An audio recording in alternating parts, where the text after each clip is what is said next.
Okay, hi everybody. So on behalf of SABR Chicago, and I'm our chapter secretary now, hence the power position here at the computer. But on behalf of SABR Chicago, I want to welcome everybody to what should be a really fun meeting. It's a format that we've never tried and we may never try again. Not because I'm predicting doom and failure. It's just that we have such immense talent in the house, literally in my house right now that we just may never have again. I mean, there aren't too many people like Michael. So our guest of honor is Michael Lewis. He's the one that accidentally wore the Mets shirt. No, but We love Michael's him anyway. Michael's part of the Clyde Sukeforth chapter. He lives up in Portland, Maine. He's in town here in Chicago for the ALA conference. That's librarians, if you don't know the acronym. And so he offered to do this really cool thing with us. He's kind of a Renaissance man, plays guitar, ukulele, paints, directs kids towards books that are good for them, and so many more things, and loves baseball. And so he offered to do this really innovative program where he would paint two Chicago sports legends who will be, you may know, Ryne Sandberg and Rube Foster, while he talks to our co-hosts. And so you see Bill Perch. Everybody in Sabre knows Bill Perch, so no introduction needed. And then Sean Collegier after that for the Rube Foster segment. So I'm Over just there. going to throw it over real quick, maybe to Bill and to Michael to just say a little more about themselves if they care to. But this first half of the meeting is going to focus on Rhino. And here's how it's going to work because don't think of it as a lecture or a presentation or any of the sort of traditional meeting formats. We would love all of you to be involved. If you all talk at the same time, it won't work. But type stuff in the chat. If you have a Rhino story that you want to share during the Rhino segment, we want to turn it on and have you share your story. We'll unmute you. Or if you have a question for Super Rhino fan Bill Perch, or if by chance you have a question about the Mets, we've got you covered too. Um,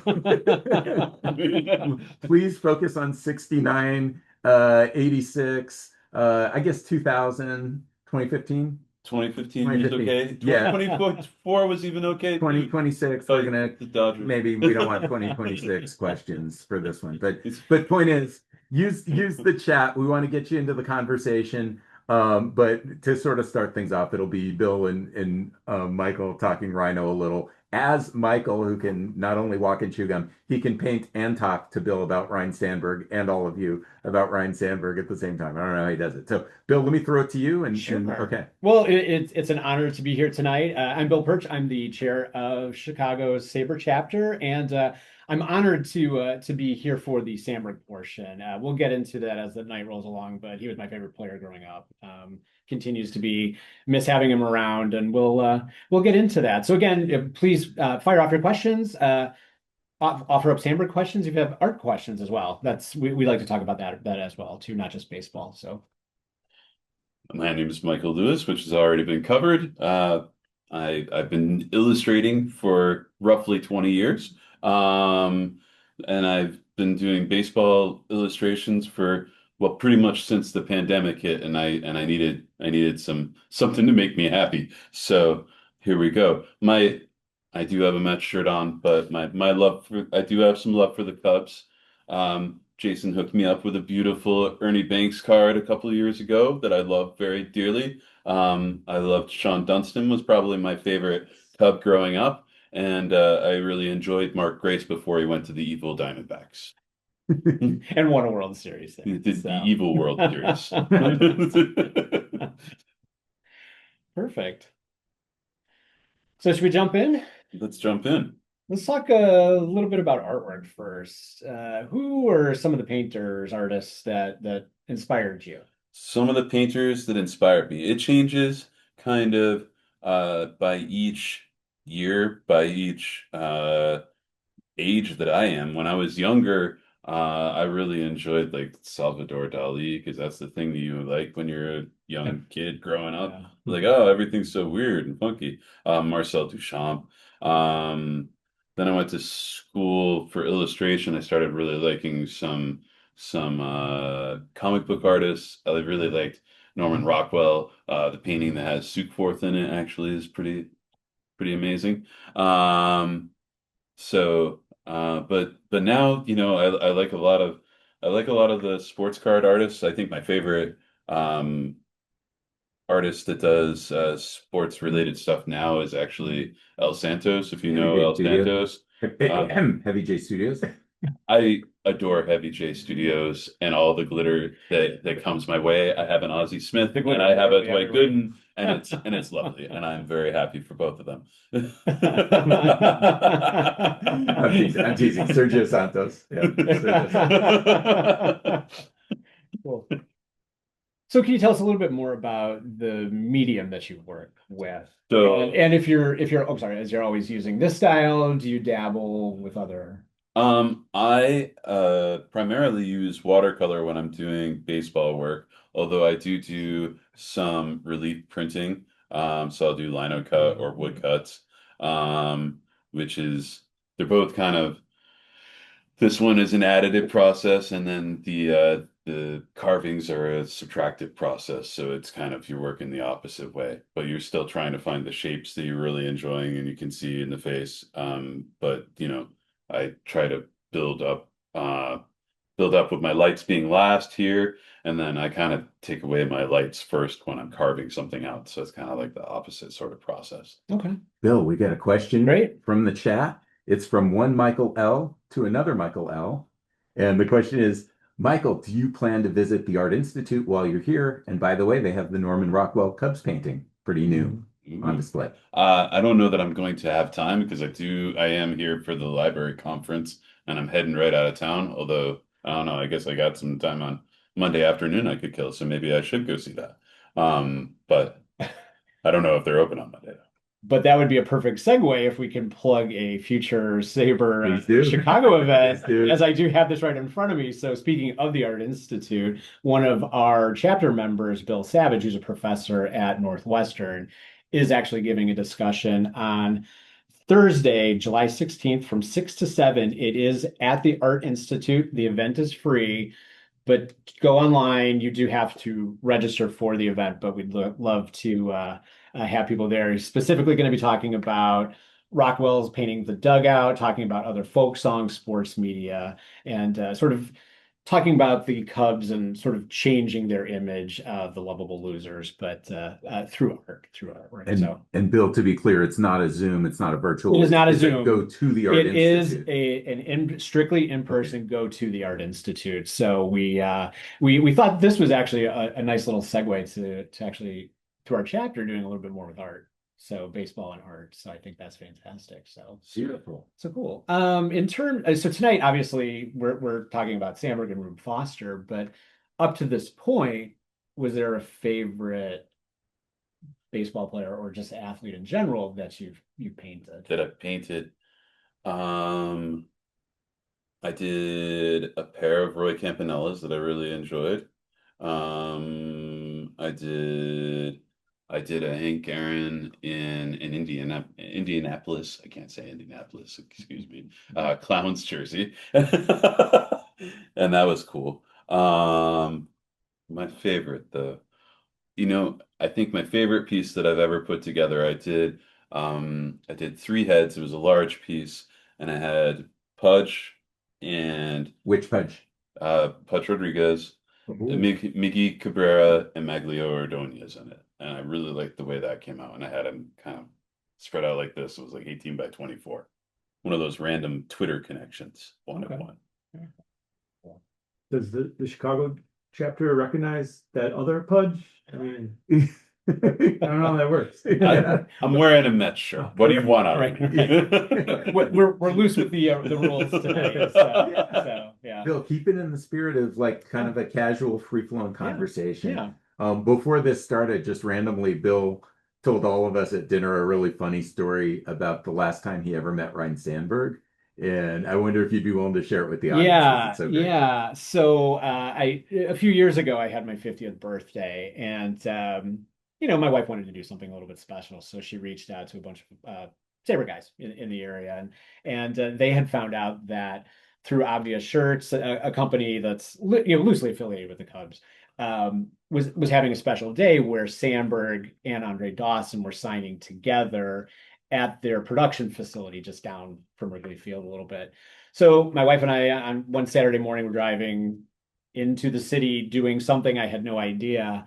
And I started to get the sense that maybe we're going to just go see the Cubs game, whatever. We ended up seeing the Cubs game, but as we got caught in traffic, she gives me a ticket just for a game ticket, and it was a Cubs Phillies game from when I was in college. I believe it was 1993, and she's like, I just needed something for you to sign, and it wasn't anything. I wanted to be secret and not take one of your baseballs or a book or anything like that. So anyway, fast forward, we get to the store, and you're kind of going around in the line, and you just have one item, and I go right up to Ryne Sandberg because they're prepping you along the way. They're like, you're just going to give the item, they'll sign it, move on, we'll take a picture and go.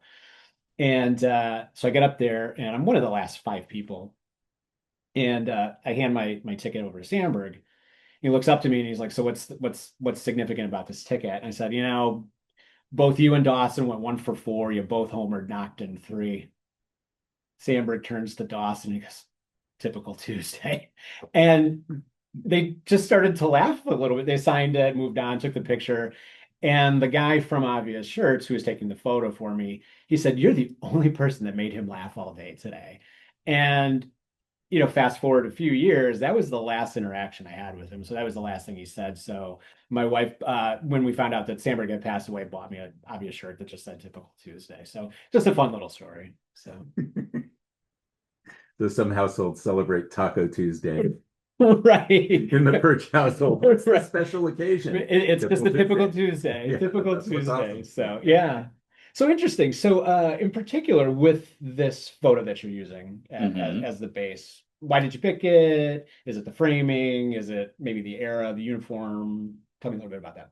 I like the era, definitely. The uniform is definitely this is good a good looking uniform, I think, in my opinion. I like the way that he's, in his typical baseball card looking stance. You can do kind of a little bit of a portrait. I can get a good view of his face. I got a little bit of his body. So there's a nice angle to where the bat is at, and it's not all funky. So that's good. Yeah. So yeah, I mean, just that aesthetically, I appreciated this photo. Anytime you want to be painting something, you want to kind of like where it's coming from. Sure. Yeah. Have a good base to work with. So interesting. So just a personal background, at least with me having Sandberg as my favorite player.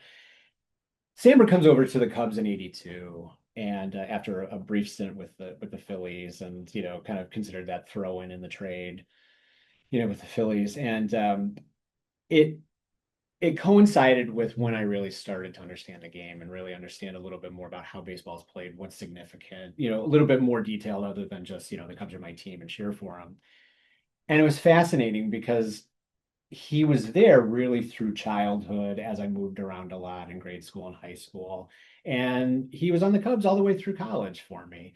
And it was fascinating. He was just this stable rock. He was solid on defense. He went from just a solid average hitter to, over time, I believe it was Jim Fry, it inspired him on how he can actually turn his game around and hit for more power. And ultimately it was the 89-90 seasons where he had back-to-back seasons of 30 home runs and 40 home runs. One of the fun stories is I wasn't at the All-Star game at Wrigley Field, but I was able to get there for the workout day before. So at that time, it was the home run derby, had a slightly different format. And I know a lot of people over time are like, yeah, didn't he win it with like hitting 5 home runs? It wasn't quite the format, but it was fantastic to be there that day when he won that. And so it's a funny little story. We the only All-Star game I've been to was the 2015 All-Star game in Cincinnati. So at that point, the only 2 home run derbies where a hometown player won the derby was Frazier won that one, 1990, right? Sandberg at Wrigley Field, and then Todd Frazier in Cincinnati. So I thought that was a little quirky thing, and then I didn't get it to Washington when Bryce Harper won. So I kind of can't say that I've been to all of them. Oh yeah, I was gonna say in Washington, don't they pretend Bryce Harper won that one? You mean that fast pitch that they were doing at the Yeah, end there? yeah. I still call it Kyle Schwarber's somewhere there. Yeah. We don't need to call anything a Kyle Schwarber. Oh, good anymore. point. Yeah, Good yeah. point. This guy hates the Phillies. Yeah.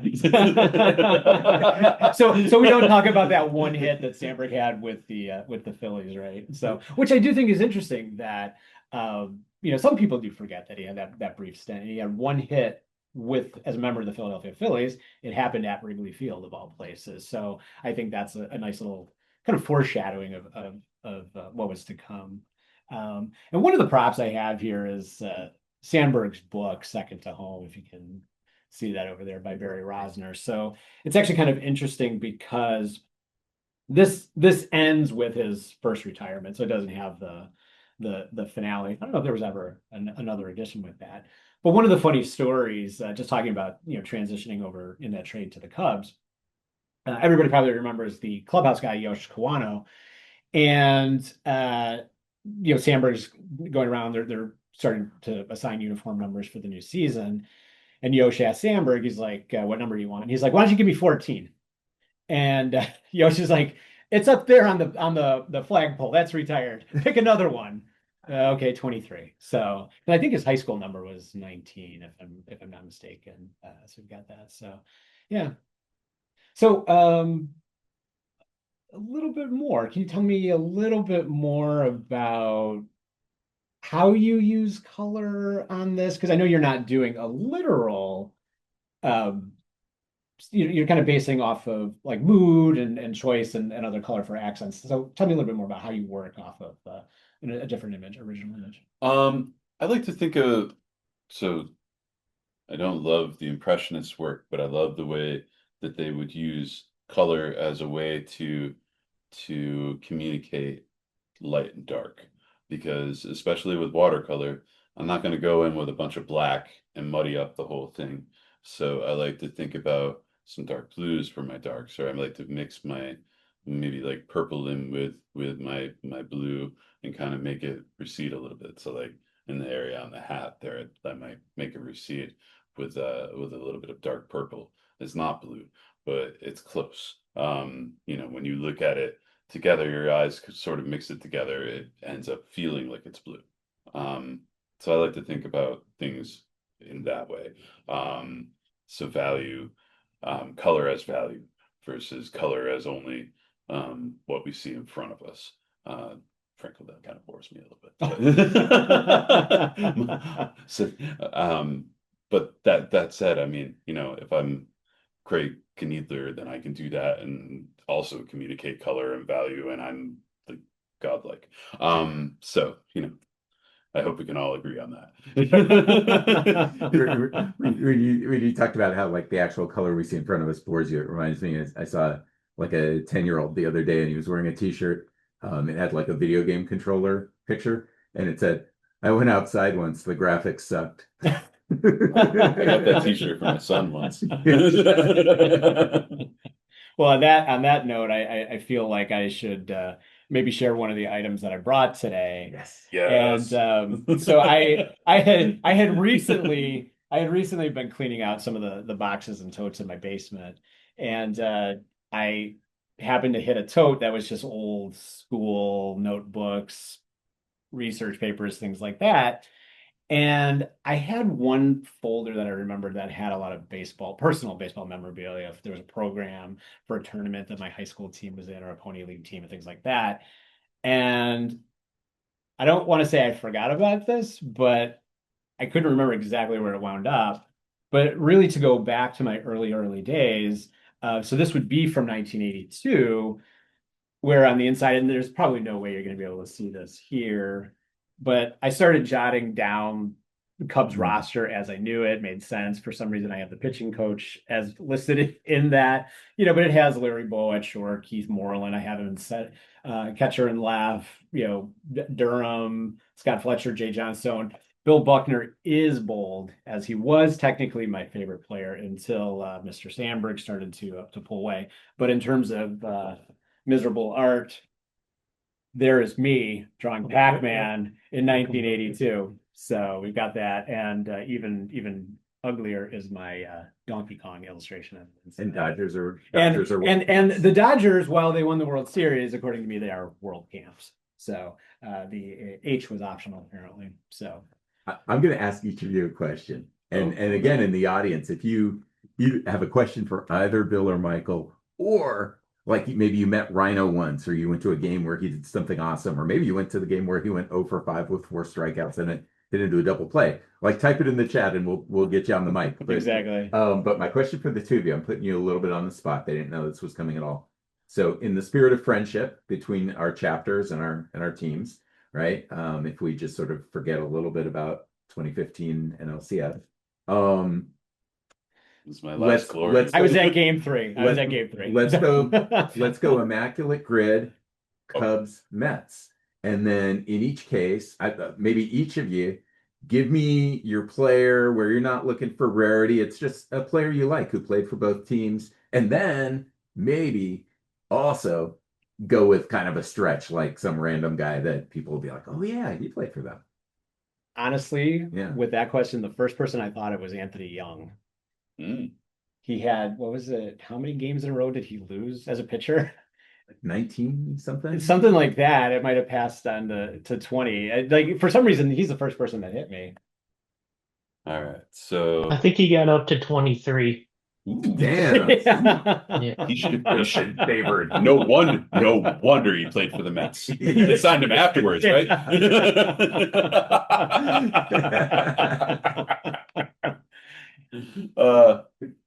My favorite Met and Cub actually was Marcus Stroman, which I know is not a real wild choice for some people, but I enjoyed how he pitched for the Mets. Okay, I was gonna say my brain kept going to like Howard Johnson, Dave Magadan.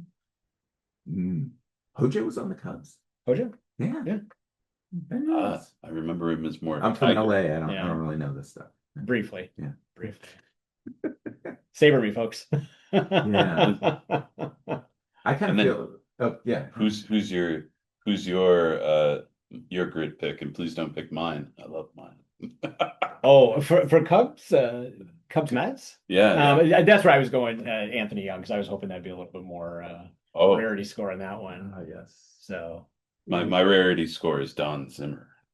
Oh, whoa. Right. Damn. Right. I can see the look on Kerry's face. He's like, those guys aren't rare. They want rare. Kerry's the king of like the 0.000001, right? What are you getting there? Bill Perch entered the waiting room. Oh, is that my dad? Oh, yeah. Okay, let him I think that's my dad. Oh, that's my awesome. dad. That's awesome. So, I think it was Mary Shay. You guys are missing a pretty recent player who played for both. Can I say maybe they have recency bias? Well, there you go.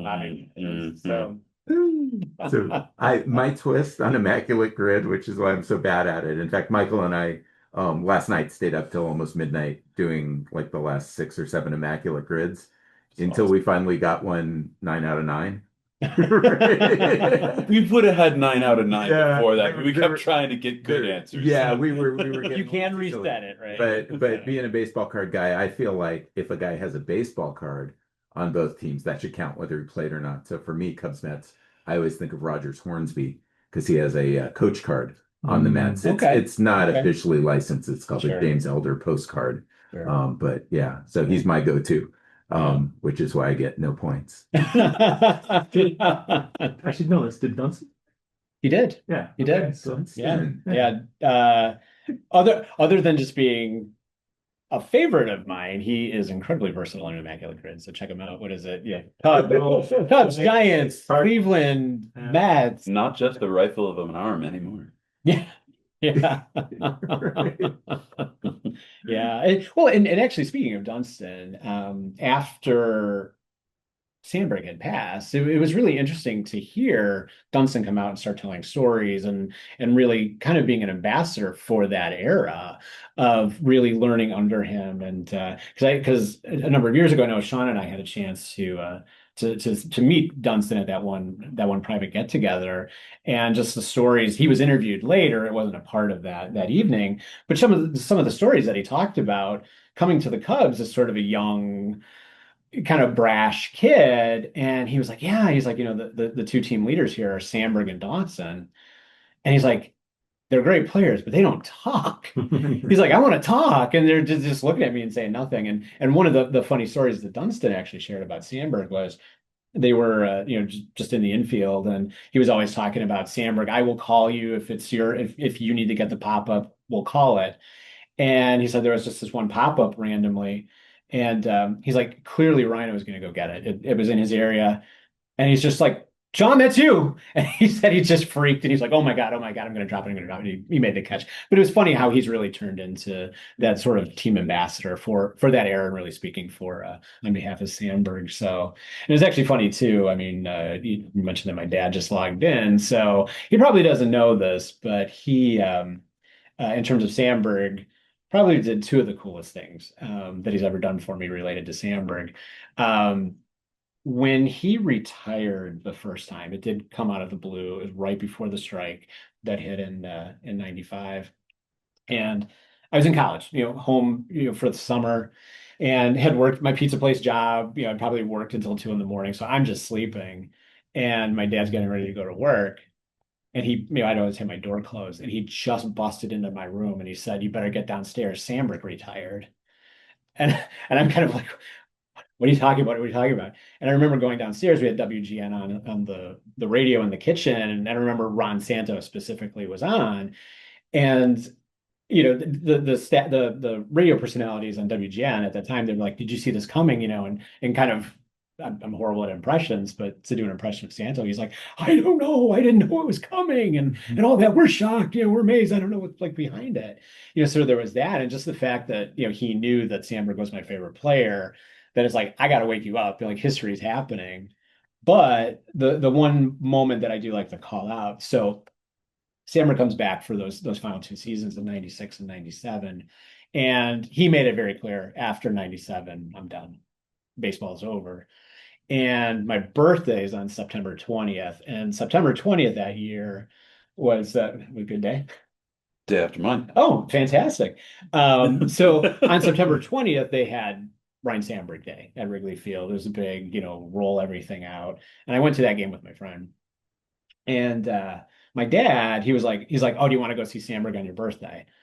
And I'm like, well, no, I'm already going. I'm going with my friend, whatever. And he's like, when's his last day? I'm like, well, it's the next day on the 21st at Wrigley Field. He played on the road, and he's like, we're going. And we ended up, he popped for the best seats. We were right behind the Cubs dugout. And it was nice to be there for that moment when Sandberg, he ended up getting on first. They did the classic, we're going to get in a pinch runner, so you have that moment to have him walk off. And it was fantastic because my dad just knew, this is your favorite player. You got to be there for that moment. So if you're on there, thanks for doing that all those years ago. So, man, Michael, do you have like a favorite game you've been to? I know living in Maine, it's a little more of a trek. Of course, you lived in New York and some other places. I've been to. I was at the 8th. Am I supposed to only answer if I went to a Cubs game? Because No, anything. Anybody wants to take me to a Cubs game, I'd love to. Pass. we just won't invite them back. But yeah, do whatever you got to do. My favorite Cubs game is the one where who was the pitcher on the Reds that sat across the street? Anyway, on the roof. Yeah. Tom Brown. Yeah. No. My favorite game that I went to in person, let's see. Well, I went to the 8th to last game. Well, I went to the 8th to last game at Shea Stadium, which the Mets played the Cubs, and the Mets were up for the majority of the game. But did you know that it's the Mets playing? So they lost in late innings, and the Cubs won. Fantastic. But I saw the last game. So the coolest game you ever went to, the Cubs one. Yeah. Okay. Fantastic. Okay. Fantastic. We'll have a- But I did go. I went to see the Mets in Nationals Park, and that was really cool.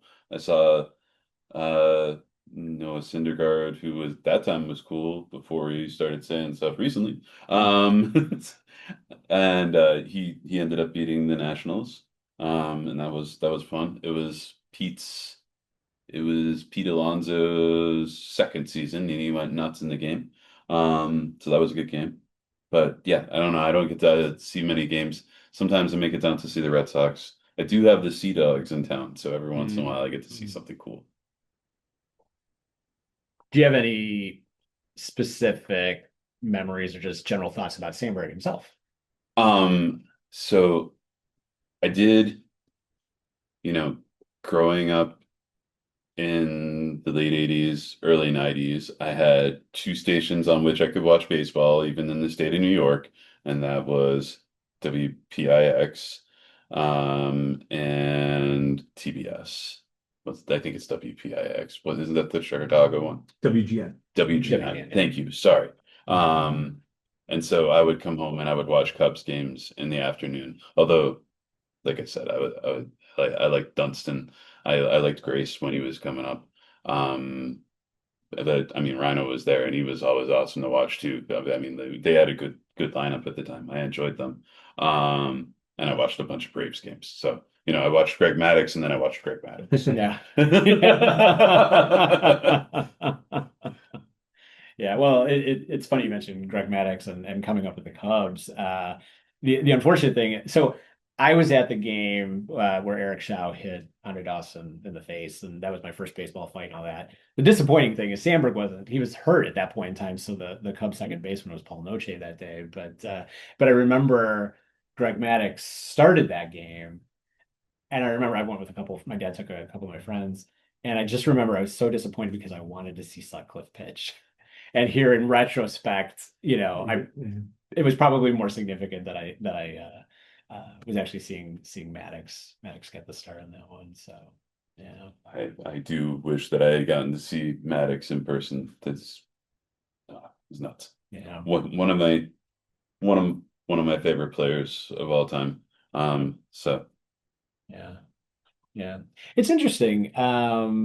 And maybe this is a question for people watching, but I've only been to one Hall of Fame induction, and it was in 2005 when Sandberg was inducted with Wade Boggs. And sort of the funny backstory to that was I remember telling my wife Susan, I just said, "Hey, we're going to Cooperstown that day, whatever." And because she was talking about planning a trip with some of her friends.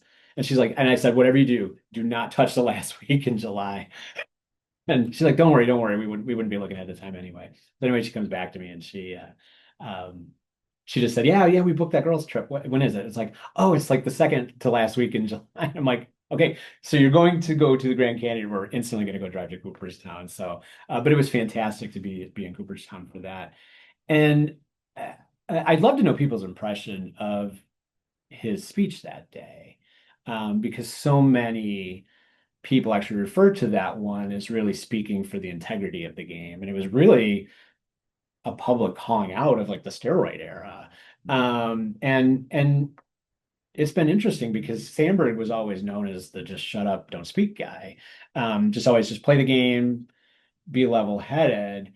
And I think it was Barry Reisner who helped him write this particular book, actually worked with him on that particular speech. So I remember that being really impactful in the moment. And it's just somebody who was just kind of, never won a title, ultimately made it to the Hall of Fame, who never talked, really took a bold stand out in public. So it's kind of like did you read the Dave Winfield biography from the mid 80s?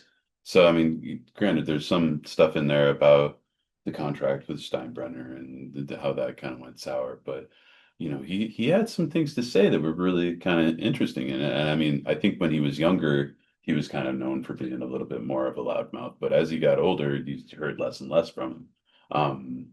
least that was my understanding. And in his book, he had some pretty poignant things to say about the steroid era, or the beginnings of the steroid era, anyway. And yeah, all kinds of cheating in all regards. So I don't know. I think the quiet spoken guys, you listen to them a little bit more, whether they're quieter later in life or earlier in life. Yeah. Well, and one of the things I was having a discussion with Jeff Katz last year, I believe it was, and we were talking about Hall of Famers. And when you think about people who are enshrined in Cooperstown, they tend to have whatever their iconic moment is, high profile. Sometimes it's, Willie Mays has his catch, Hank Aaron has hitting 715. People like that have that iconic moment. And he said it was really interesting to think about Sandberg. His iconic moment was on a Saturday in June. Just a random Saturday, pretty early in the season at that point in time. And it's remarkable just how much of an impact that particular game. And the funny thing too is his home runs kept tying the game. He ultimately, one of those home runs didn't win it. So that's just always kind of interesting to think about that how young he was when he had somewhat of his defining moment as a player to really stand out. Is that, I don't know if Michael, maybe when you pulled the picture, or Bill just being Rhino super fan, but is that picture from around 84? 84-ish because 84-ish. of I'd say the hairstyle. Yeah. because of the amount of hair, Yeah. I think he wasn't capable of later in his career either. Which I understand wholeheartedly. So thinking about Sandberg's iconic moment, right? In Chicago, we like to say things like, I still call it Comiskey, I still call it the Sears Tower. Now we could even say I still call it the Willis Tower, and that gives us credit. But Michael, you don't call it the Sandberg game, do you? No, I don't. What did you call it, Michael? You guys, I call it the Willie McGee game. Man hit for the cycle. It would have been his game if you hadn't tied it over and over again. This is where it comes to blows. Right. Sorry, I know I brought up the Cardinals and a Cubs this thing. is where we drift apart. I'm sorry. Right? I only like certain Cardinals. Yeah. My favorite Cardinals moment is Johan Santana no hitting them almost. Oh. Almost. Other Michael L, not the artist, not even the author. No. I don't think, but anyway, no. Okay, so other Michael L actually poses a really thought-provoking question. The Sandberg game, is it the most entertaining game of all time? It's got to be right up there. Both of you can. Rick Camp game. The Rick Camp game. Yeah. Oh wow. Oh, I mean, for me personally, obviously, there's it's got to be Game 7. I mean, just the fact that they did it, they finally did it, and I mean, because I guess along those lines, if you remember a good number of years ago, one of the legendary SABR Chicago virtuals that we had was technically a discussion with Bobby Dernier. And it was somewhat sort of secretly crashed by Hall of Famer Ryne Sandberg, and it ended up really being a discussion between the two of them.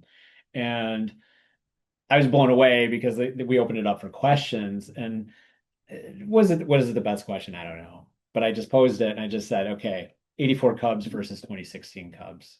Who win it? Who wins that series? And Sandberg said, he's like, I got to tell you, it's going to go all 7 and the 84 team's going to do it. Yes. He said the way that baseball was played in his era, he obviously said, I feel more connected to that. Obviously I played in that. That was my team. But he said the way that team was organized, the way that you managed baseball is a little bit different back then. So I'll take that on his definitive word that the 84 team would have done it. It's such a great question. I mean, this is like it's not Cubs or Mets, but the first thing that popped into my head, which I never saw, but just reading about it, I feel like the 75 World Series with the Fisk home run and the Bill Mazeroski, Game 7, 1960 World Series are probably up there on that Mount Rushmore. Yeah. The Mount Rushmore also includes a game from a time that you don't like to talk about very much, which was definitely cheating. Shot in the world. Yeah. Yeah. I was like, We had a dramatic pause there, folks. if he was clean. You and Ralph Brown. No, for sure. But yeah, no, it's a really good question. I mean, one of the things I think is so cool about baseball is if you think about like the greatest game of all time or something, potentially it could be a game that was 1-0, and it could be a game that was 15-14, right? Yeah. Even though they're totally different. Yeah. But yeah, there's no question it was Game 7 of the 2016 World Series. Yeah. It's the level of stress associated with that game. I mean, they were up 5-0 really quick, and then it all started to fall apart. And I just remember at one point my wife left. She's like, I just can't watch you anymore. Wait, your wife left you to go upstairs, to go upstairs for the Like, evening. no. Yeah, she's like, I just can't watch you. I can't watch you suffer. Yeah. She's just like, I can't watch you suffer anymore. And I remember, they're starting to talk about the weather forecast coming in and all of that. But I remember, I posted something out on Facebook, and I'm like, this rain delay proves that God hates Cleveland and Chicago. They're both going to suffer as much as possible. But yeah, just the fact that the Cubs walked off with that, and yeah. So were I old enough, my favorite Mets game would obviously be Game 6, because it's the most iconic. But honestly, my favorite Mets game, which, I mean, favorite games definitely would have to be a Mets game. My favorite Mets game was when Pete Alonso hit the home run off of now Mets closer Devin Williams, and they went into the next round of the playoffs. That was phenomenal for me. So, and that was another one of those, like, the Mets are going to lose because they lose. That's what they do. So, and because the airbender is impossible to hit. But so that was my game. So I loved that. And it was a 3-2 affair. Sure. How I like it. Yeah.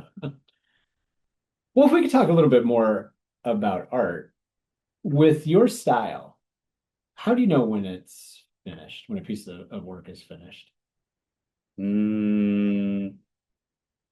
It's more about an energy than like covering the space or anything.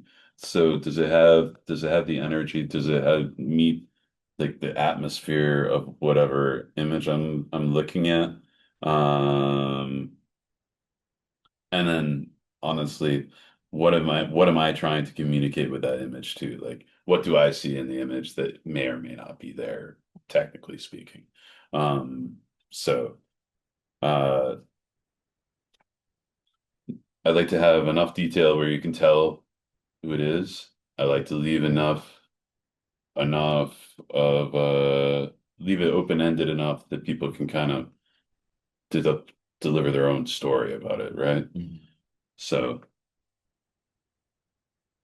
it's not finished in the same way that some illustrators might be. Have you ever painted Rhino with the mustache? I have not painted Rhino with the mustache, and I must say I probably won't. Was it just that one year? Like, as far as I can tell, when was that? Was it 87, 88? So it was basically It was like spring training. It was like a spring training. Yeah. And it's like just a real brief moment. He saw Greg Maddux with the brief mustache, and he was like, I want in on that. Didn't Greg Maddux have the sweet little strip too? Did he? I think he did. Oh, I don't know. I think he did for a brief period. I think I've seen good because I think I remember looking for images of Greg Maddux, and he had the soul patch. The soul patch, yeah. So-called soul patch. Yeah. But it was soulless on him.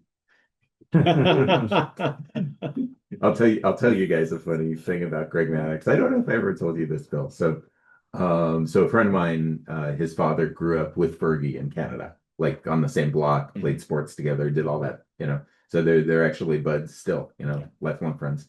And so when Fergie, made it to the Cubs, he'd go to the Cubs games when Fergie pitched and, root for the Cubs, root for Fergie, all that, right? He didn't originally, grow up in Chicago. He grew up in Canada, but he became a Cubs fan because of Fergie, right? Well, he stayed in the area and he kept going to Cubs games, long after Fergie had left. So Greg Maddux, gets on the scene. Of course, he wears the same uniform number, 31, right? And Maddux, he was really good, right? To state the obvious. And that'll be the next shirt. Maddux was really good. So anyways, the other 31. But this guy, he was such a Fergie loyalist. So he'd go to games and Maddux would be on the mound and it'd be like, the eighth inning and Maddux has given up no runs on 3 hits and thrown like, 47 pitches total, right? And the crowd would be like all excited about Maddux. And this guy, right, such a friend to Fergie, always to the end, would literally be the one guy in all of Wrigley chanting, trade the bum, retire 31. He was like, get this imposter out of town. And so when Maddux went to the Braves, I think, it might have been because of that. Yeah, wow.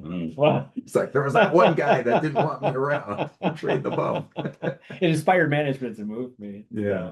So yeah, it's actually like, speaking of management, one of the like alternate universes I'd love to see how things worked out was Sandberg really tried to manage. He did the old school, gonna go to the bottom level of the minor leagues, ride the buses, do that old kind of gritty feel to it, and really had kind of stepped up.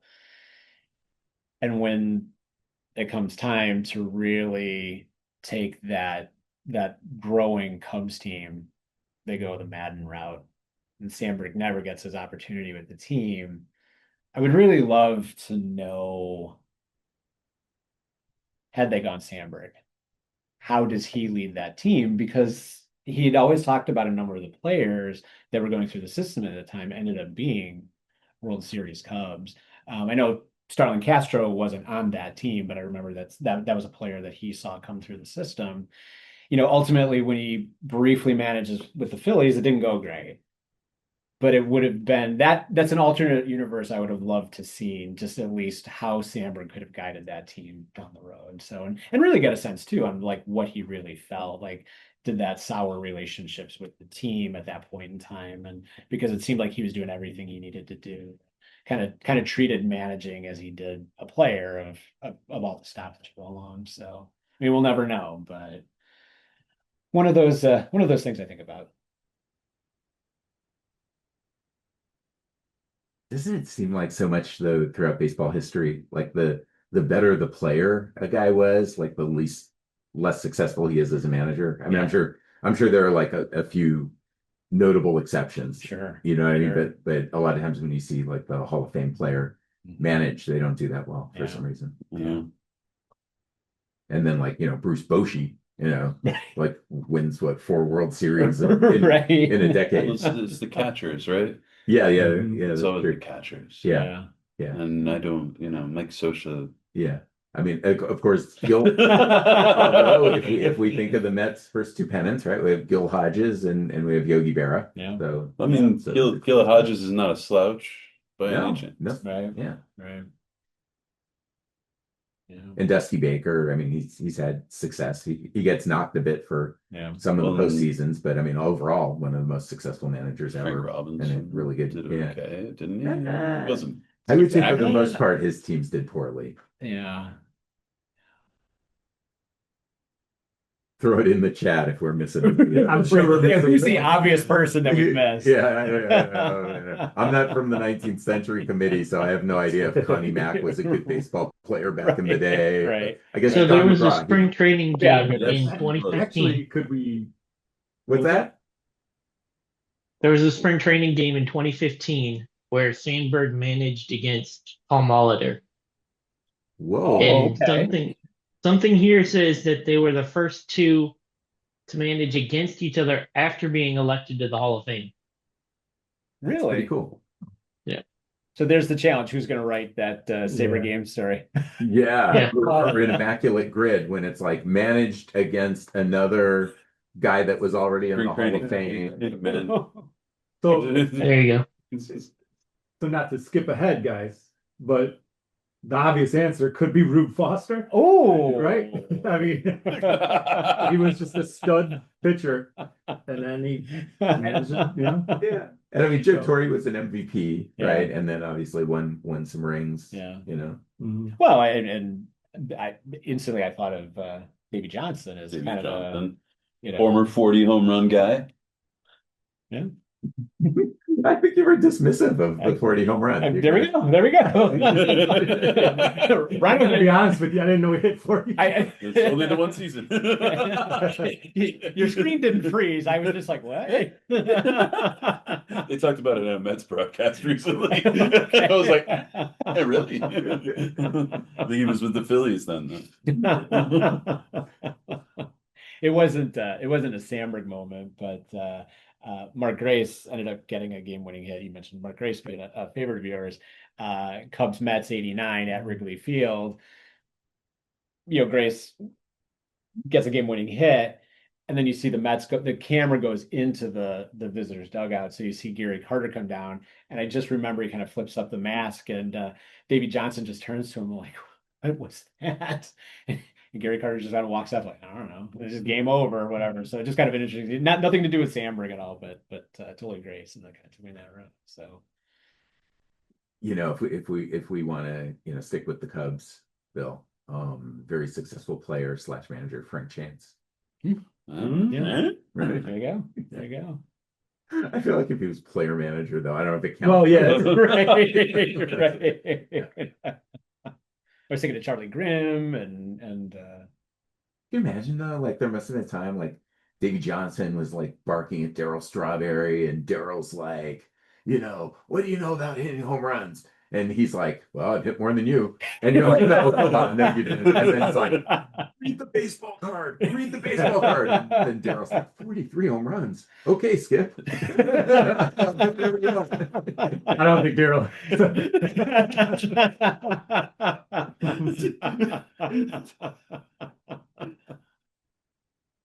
Oh man. So an interesting discussion that I had with one of my former interns was a D3 college pitcher, and we were watching a game. His son was in high school, happened to be in Elmhurst, and we were just kind of sitting there talking baseball. You know, he's a Cubs fan, big Cubs collector, and all that.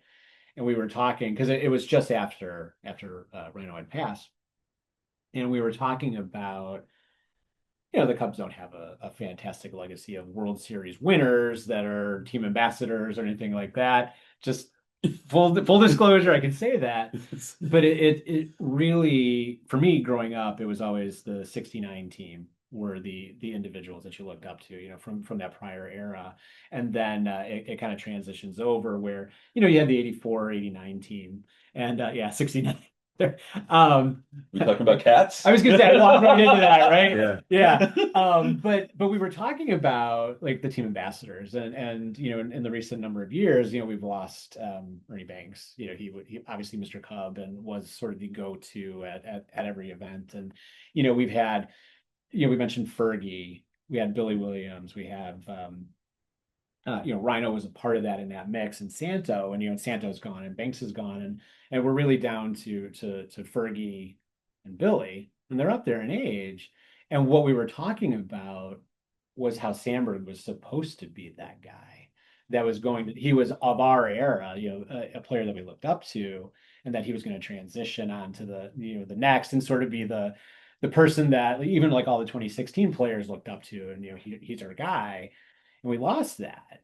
And it's interesting because when we really talk about marketing and all of that and team ambassadors, it's going to be a weird window in Cubdom without him, you know, until really like the World Series Cubs start to become of that age. And, you know, obviously some of the obvious names jump out at that, but I think that's a major loss, you know, for people that grew up in that era, you know, following. Let me tell you, you know. let me tell you guys this. So guys, I don't know if you know this. I don't know. You might be like, wait, he did? But Michael, your fellow librarian, Tim Wiles in the Mhm. audience, let us know Davy Johnson is another who played for the Mets and Cubs. There Look we at go. that. There we go. Yeah. Just showing how great I am at the grid. That's, You're not alone. I knew he played for the Braves and I think the Orioles, Yeah. and of course managed the Mets. I didn't realize he played for. Yeah. I knew he played for Philly. That's crazy. Yeah. Terry Smith, are you going to fact check that? Give us a nod. Did he played for both? Yeah. Like Tim needs a fact check. Tim was the librarian at the Hall of Fame for 20 years, so Right. I think he's pretty solid. He is the fact check, so we get that. We get that. Oddly enough, I don't play Immaculate Grid, and I don't think I would be all that good at it. But one day I'll Interesting. probably pick it up. So anyway, I think you'd be good at it. Oh, well, thanks. I'd say give it a shot. I think we stand on your yeah. ability there. And then other Michael L. Notes Rizzo probably grow into that. Absolutely. Oh, he's up. Absolutely. Yeah. Yeah. Yeah. You can see that transition. So And I'm good with that.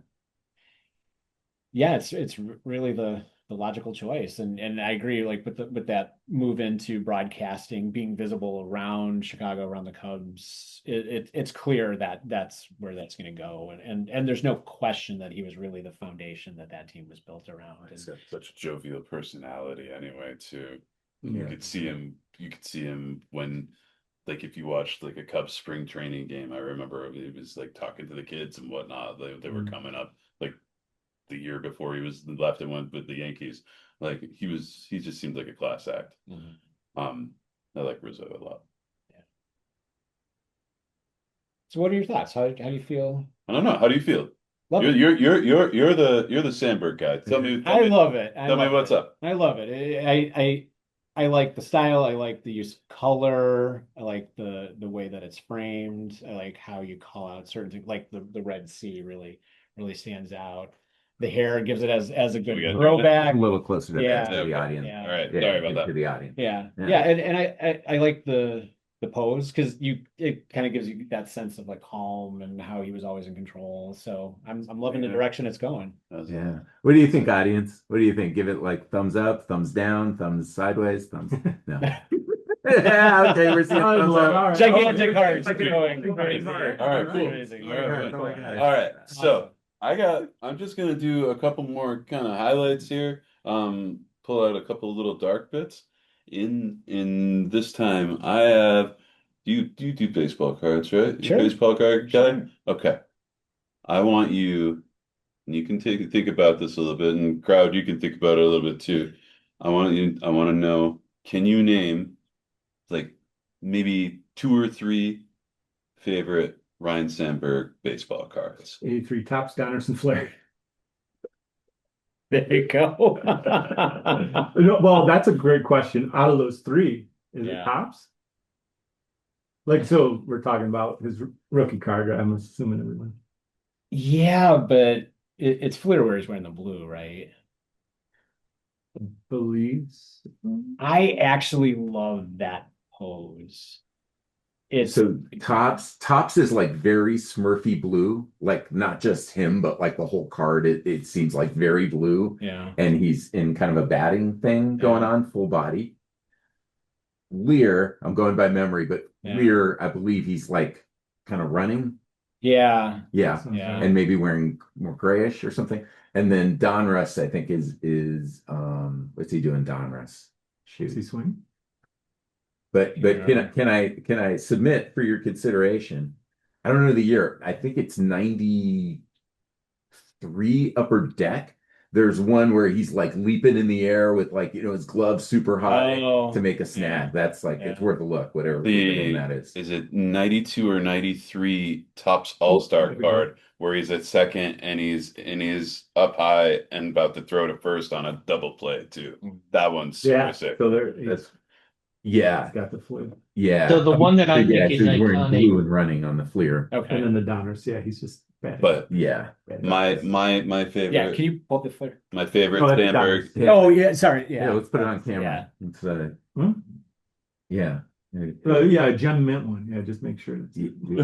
Yeah, I'll try not to ding your JPEG.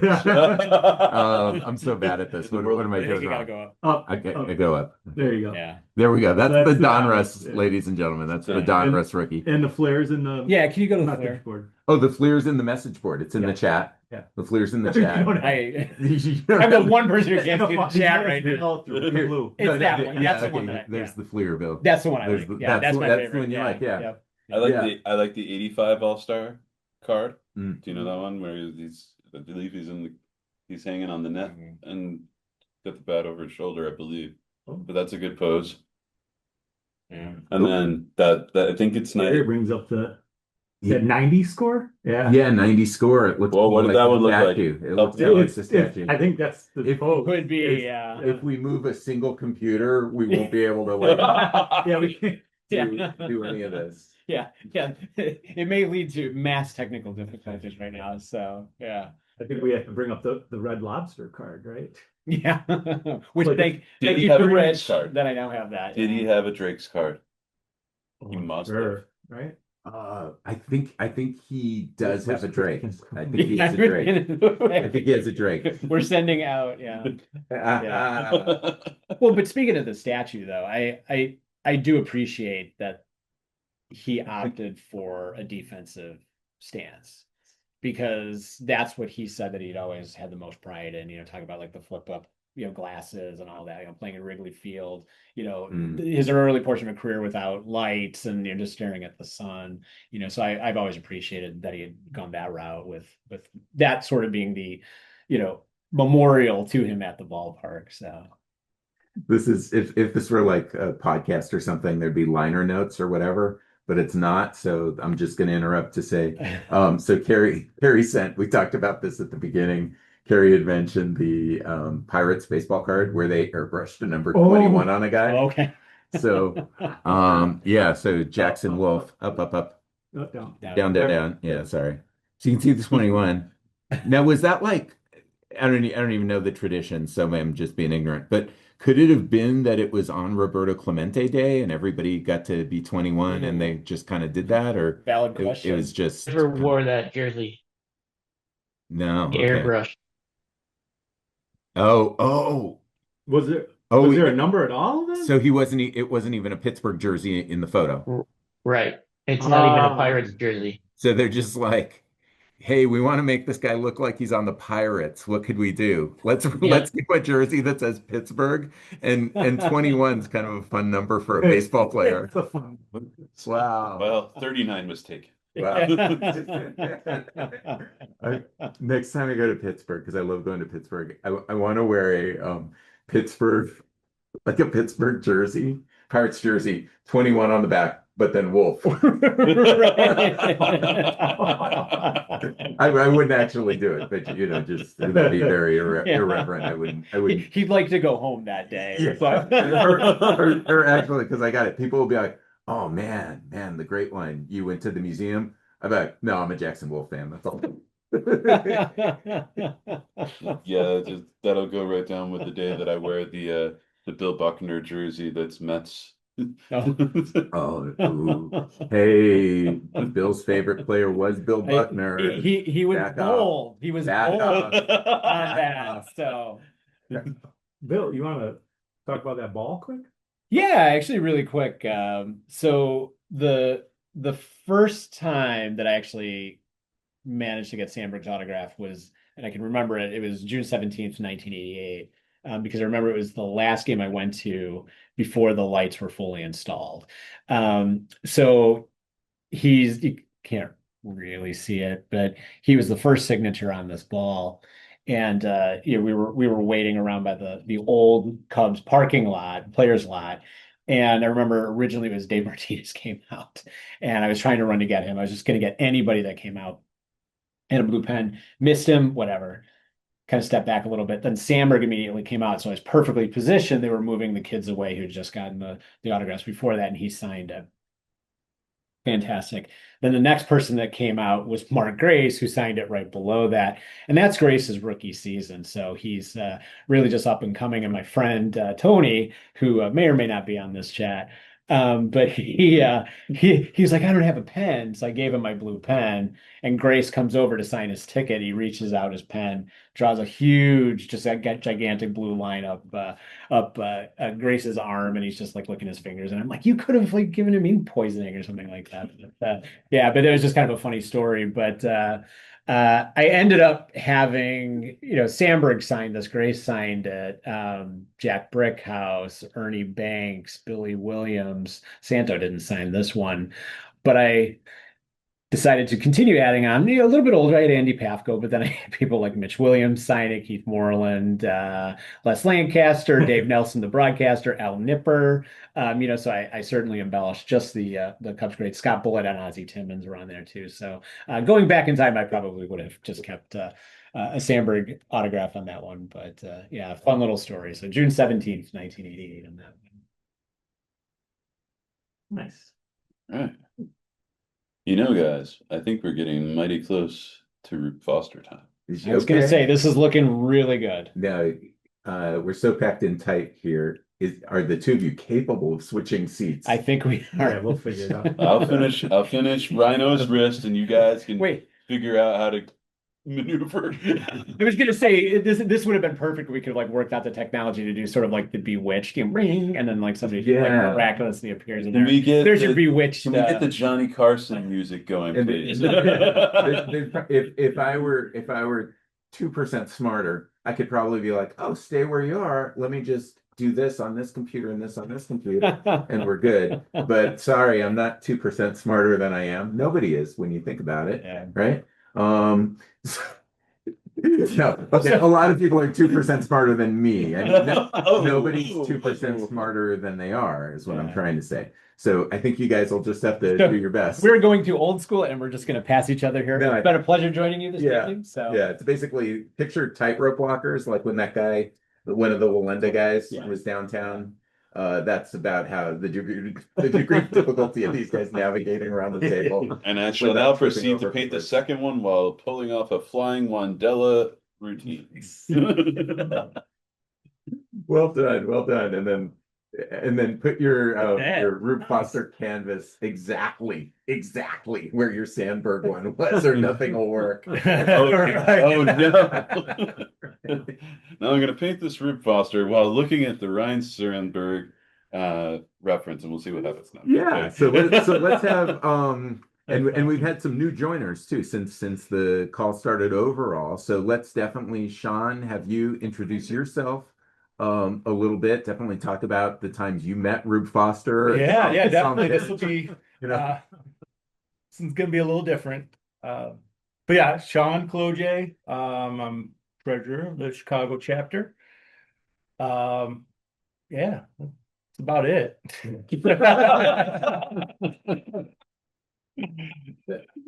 What's your connection to Rube Foster, though? Let's say. What drew you to him? I just have a passion for the Negro Leagues. And I mean, you can't talk about the Negro Leagues without talking about Rube Foster. And just a larger than life, literally larger than life character. Hey, yeah, I always go back, like, we're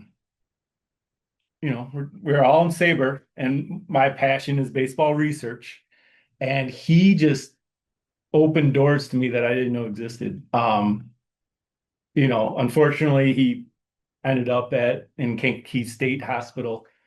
And so I wanted to get more information on that. And, you just Google Rube Foster, Kankakee Asylum, whatever. And sure enough, a game pops up. The American Giants are playing an asylum team. What is that? And then you just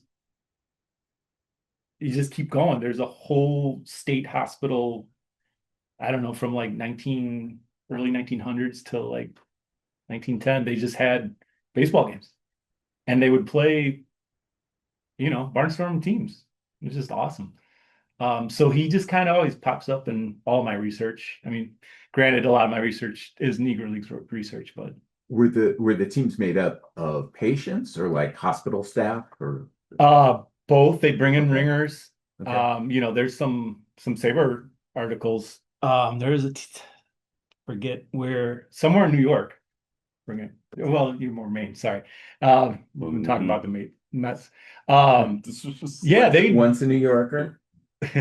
once in New York or quite some time. Yeah, I think some of the hospitals would want their patients to play as therapy, whatever. Some of them would just have employees, local people play just as entertainment for the patients. Yeah. So I'm gonna switch to more of art questions really quick here. So, Sure. well, first of all, have you painted any other Negro League players? Oh, I love painting Negro League players. So let's see, who have I done before? Well, I just gave you a Buck O'Neill that I did. Double Duty is one of my favorites to paint. I love painting him. I did a Bullet Rogan. I did an Oscar Charlton. Let's see, who else? Well, I did Hank Aaron and his Indianapolis That's right. Clowns Yeah, you did uni. mention that, yeah. I've done Josh Gibson.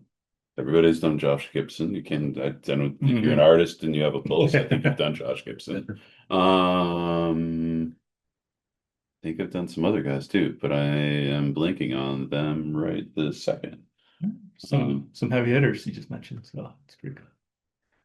You know what? Let me ask. I don't know if you have all the detail, Michael, but for folks that are heading to Cleveland for SABR 54, some of your artwork, I think maybe of Negro Leaguers, but definitely some of the Latino ball players are going to be on display at the art exhibit attached to SABR 54.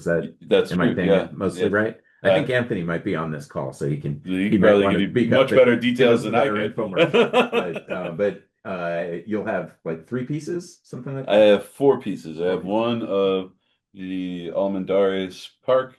I have one of Jose Mendez. And I can't remember the names of the other 2 guys. I mean, I can kind of remember them, but I'm going to mess them up, and I'm not going to do that on a SABR call. Yeah. Because I'll hear all about it. Ones are Armands, Armands, I believe. Armandez. There we go. And the other is a Cabrera. Wow. They were both on the 1911 Almendares. Somebody can find it. Go for it. So Carrie just busted out some Immaculate Grid trivia. Oh, sick. Um, We're doing it later tonight, right? We're gonna win now. So I'm probably the worst Immaculate Grid person in this entire gathering. But I am confident to say the answer wouldn't be Rube Foster, even though I think there's a fake Rube Foster, but I don't think it's him Red either. Sox guy? Yeah, something like that. So it's not him either. But Yeah. the trivia is who played in the Negro Leagues and for the New York Mets? Willie Mays. Yeah, Willie Mays Oh, is yeah, an easy yeah, one, but yeah. I think Carrie, are you saying 1955 Kansas City Monarchs is Yeah, I was thinking somebody else besides Willie Mays. okay, besides Willie Mays and 55. he played for the Monarchs. So how about that? Let's go with the Monarchs and the Mets. No. Just I'm not even gonna think about it, just flat out. Nope. George Altman. Who was it? George Altman. George Altman. Oh, Okay. Okay. I'm gonna nod like I remember George Altman. Oh, that guy. Oh my God. Of course, George Altman.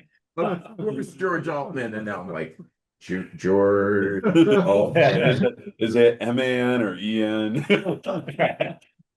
ChatGPT. Who is George Altman? Oh man. So bring it back to your art. So I said, not yet. If anybody else has anything completely irrelevant to their conversation, Yeah. speak now. I am so sorry. That was actually really cool. No, that was really cool. I'm sorry if I came off as Yeah. That's a good trivia I, question. yeah, No, that's I right. think I think the immaculate grid on that would be 99.99% Willie Mays, Yeah. 0.01 George Altman, and we'd know who the point of Right, is. Right. So your reference photo with Rhino, very colorful. Yeah. Not so with Rube. How's that change how you're going to go about this? I don't know. Well, I I guess mean, that's a good question. I guess I gotta fabricate some stuff a little bit more. This is the thing. So I try to go with the values, and I really, like I was saying earlier, I really try to think about the color as value, and it becomes more. I feel like when it's a black and white reference, I end up more doing a drawing. It feels more like a painting to me when I do like something that's from the color.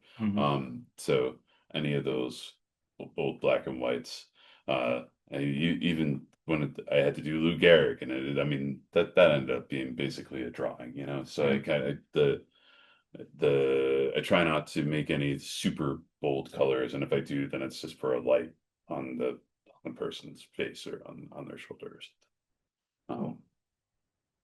Now, what I'm going to do with this text that I totally botched because I thought I remembered what it looked like. Now that's another thing entirely, but we'll get there and we'll fix it.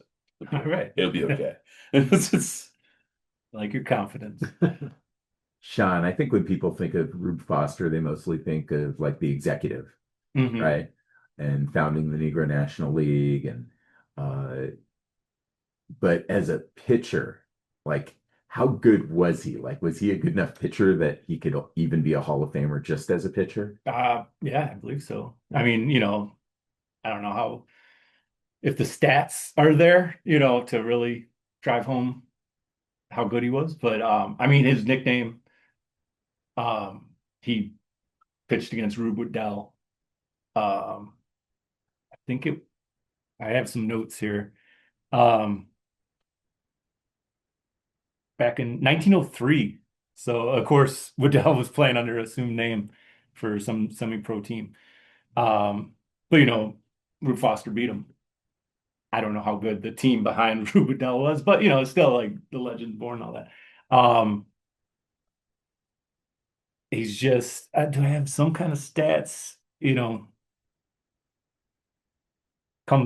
played for the Philadelphia Giants. They win the Black Championship.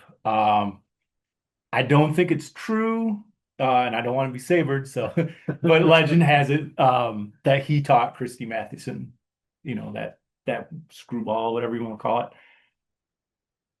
I don't know if it's true, but just that it maybe could be kind of tells you how good he was, right?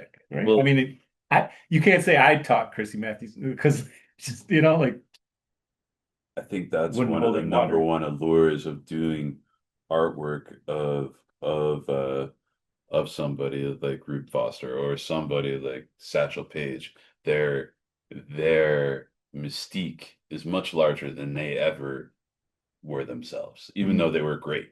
They're just like the aura that people talk about is big. They're like a tall tale. They're like a Pecos Bill or a Paul Bunyan or something. Like you have they were so phenomenal that we have to talk in hyperbole. Yeah, I mean, and it kind of is unfortunately because we don't have the stats. I mean, they're Yeah. just yeah. But also when he was a player, and I wanted to bring this up to open up a discussion to everyone, even on the Zoom. So when he was with the Leland Giants for split, came the American Giants. They played in the Chicago City League. Are you familiar with this at all? I only barely remember reading about that. Yeah. So like late 1900s, whatever, 1908. Nixie Callahan. I don't think I saw Jacob on here, but Jacob loves Nixie Callahan.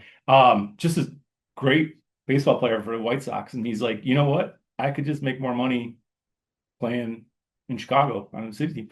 And so the Leland Giants joined that league.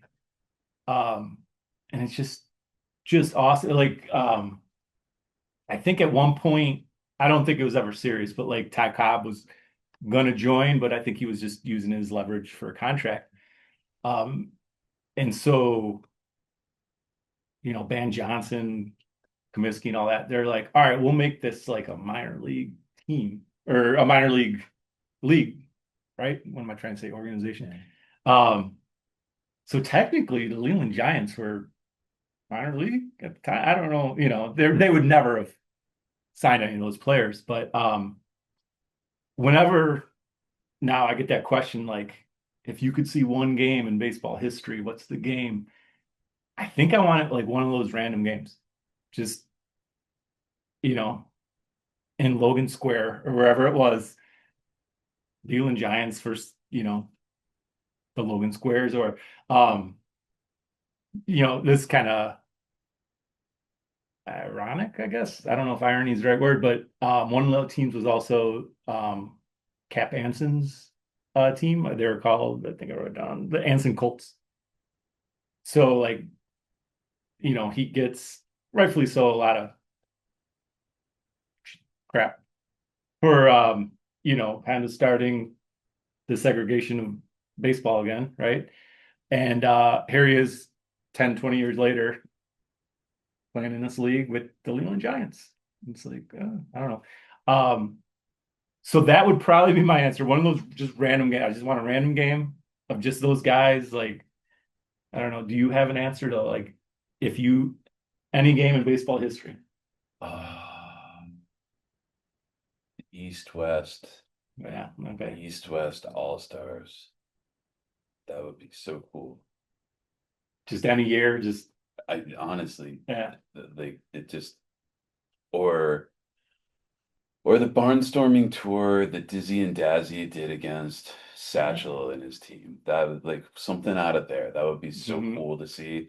And I would really like to watch Dizzy when he was at the height of his hurling. And I mean, obviously, I think anybody that loves baseball would love to see Satchel do his thing. Yes. Yeah. So yeah, I think, and I always love the pitcher's duels. Or if we wanted to go more contemporary, any of the games out of the what season when Gibson had the ridiculous ERA and he was unhittable? Oh, Yeah, 68. Yeah. That'd be fun to watch too. But there's more mystique in some Yeah. others. Folks in the audience on here the we go. Zoom, Okay. let us know what game you would want to go back to. Andy Tarek out of Pittsburgh says, not the Homer in the Gloman. That's mine. I was gonna say, Bill, do you have an That's answer? mine. Yeah. That's mine. Nice. Well, Andy, it might be some consolation to you that there are baseball experts out there who claim that it was not Gloman yet. Yeah, it's just kind of a after the fact embellishment. That's a slam. 1921. Oh. This is pretty remote stuff, but if there are any fans of Edward Smoke Stack, who ended up pitching for Brooklyn and Chicago, I think he was discovered out of the Chicago City League. Oh, nice. Yeah. I think Mike Donlin, Turkey Donlin. right? Didn't he play in that? Maybe not. I don't know if he was in this. He did because he kind of bounced around a little bit. It might have just been bursts here or there with a couple of games, but yeah, definitely went back. Cool. So yeah, as we were saying, fortunately, we don't really have any personal stories to tell about Rube.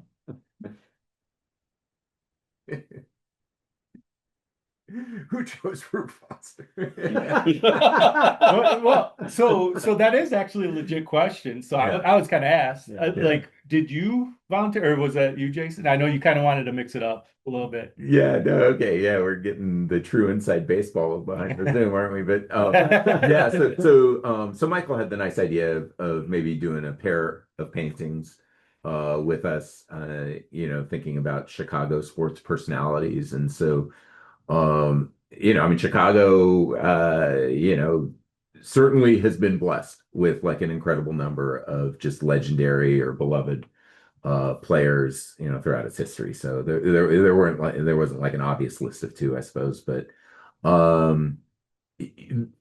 the idea also was, maybe let's not have both guys be from the same team, right? And so Rhino just kind of like jumped to the top of the list immediately. And then of course there were White Sox and everything like that. But me being the guy from LA, I was like dependent on, friends to come run it. And Chris Camp goes up in Milwaukee, I think. Is that where? Yeah. Yeah. So, the sort of go-to White Sox conversationalist that might have had the Pudge conversation, was on the road, And so it actually, I will say, Sean, I was like Chicago sports legends, who does Sean love out of Chicago? And, of course, then I think Sean Dunston, but that's Cubs. So then I was like, oh, wait, Rube Foster. So it was actually with the hope that you would say yes. But yeah, it was kind of fitting Chicago legends to co-hosts that like them. Cool. Well, I'm glad you agreed to do this here. And of course I was gonna veto. I think he was the star of a pretty recent SABR, but the Chicago sports legend that hit 3 homers off Doc Gooden on opening day. I was gonna veto that. Oh, Toffee. Yeah, that wasn't gonna happen. So I'll throw this out. This isn't to be controversial or anything like that. I'm not clearly. Oh, I just realized that's actually a pretty rad Rube Foster watercolor up there. By the way, I think Tony Santala might be the artist, but the Rube in the middle. And there's the colors that we need. Yeah, there you go. All right, I don't have to make it up anymore. That was a research. Yeah, if any of you guys have tracing paper, we could probably cut 30 minutes off the job.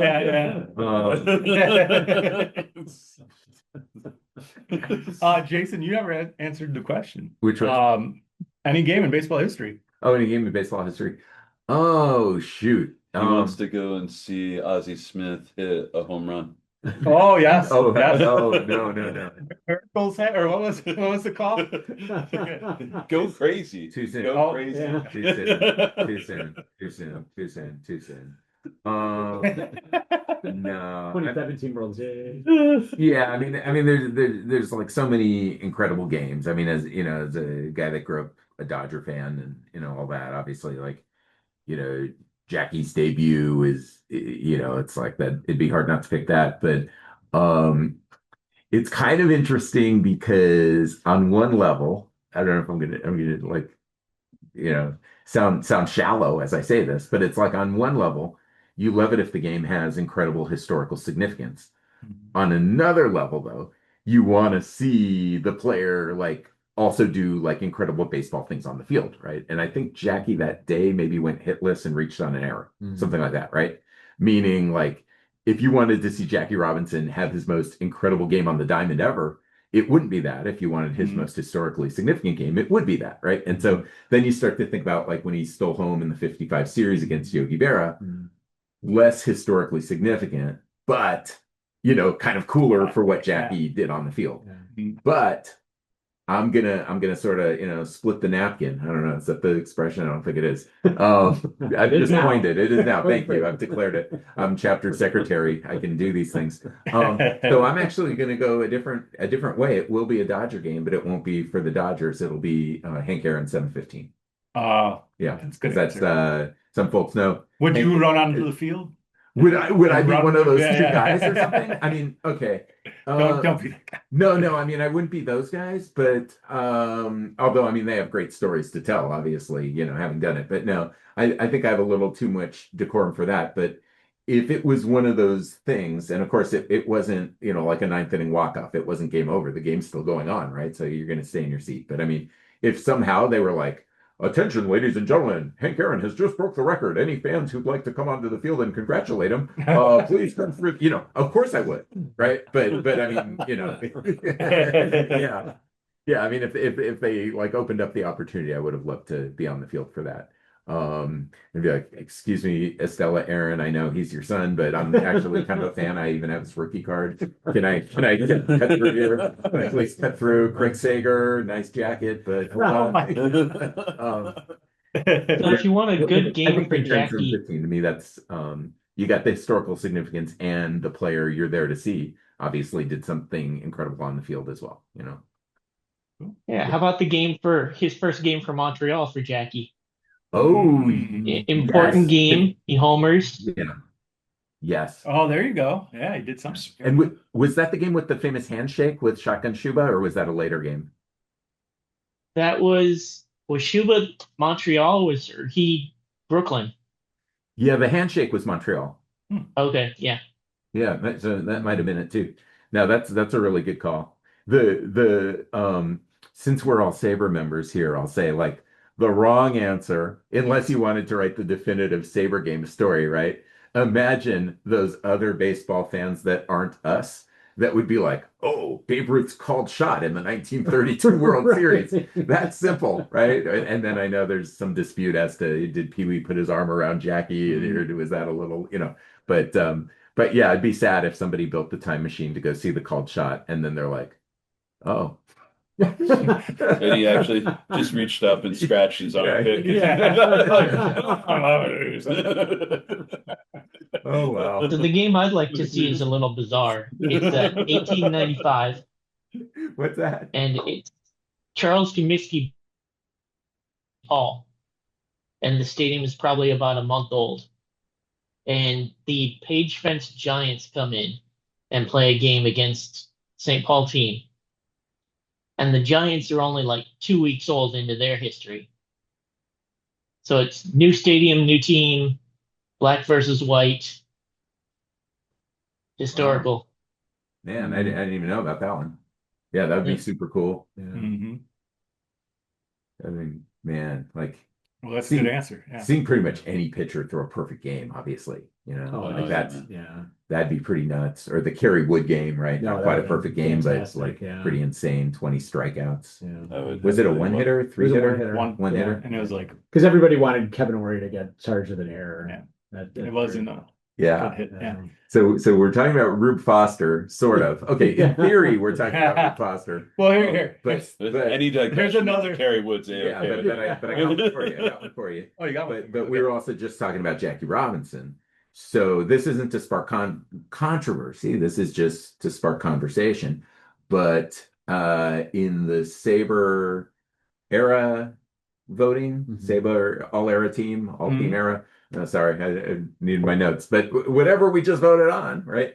The executive for 1920 to 1946. Oh, yeah. The top segregation executive area. was Branch Rickey. I believe second place with Rube. Rube Foster. Yeah. Sean, as a Foster devotee, Okay. could you make a case for flip-flop in those two? Could you put 100%. Foster as Yes. as really the greatest executive of that era? Well, I think Branch Rickey deserves more credit just for the minor league system. Trust me, you know me, I do not want to devalue signing Jackie Robinson. Right. Yeah. Yeah, I think am I gonna have to talk crap about Branch Rickey? I mean, no, I just don't like, so he signs Jackie, but what's he do for the Monarchs? He kind of He didn't give him any money. He didn't buy he it. He didn't. it set in motion, He just kind of stole. yeah. Whereas Rube, What about Wilkinson too? Because he was pretty great. he would pay. Monarchs. Yeah. Wait. The owner of the Monarchs. Yeah. J.L. Wilkinson was. Oh, you was a mean good- he should be great in- executive. Yeah. Put him in the conversation. Yeah. I sort of picture again, and not to spark controversy. Yeah.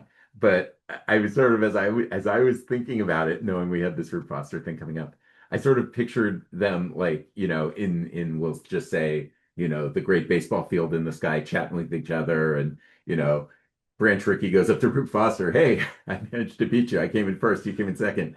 He's like, "Man, you came in first. What'd you do?" "Well, I signed one black player." Right. And then it's like, well, Rube Foster signed plenty 20 plus years before. Yeah, I mean, Rickey, so clearly, so much black baseball, like just amazing black baseball before 1920.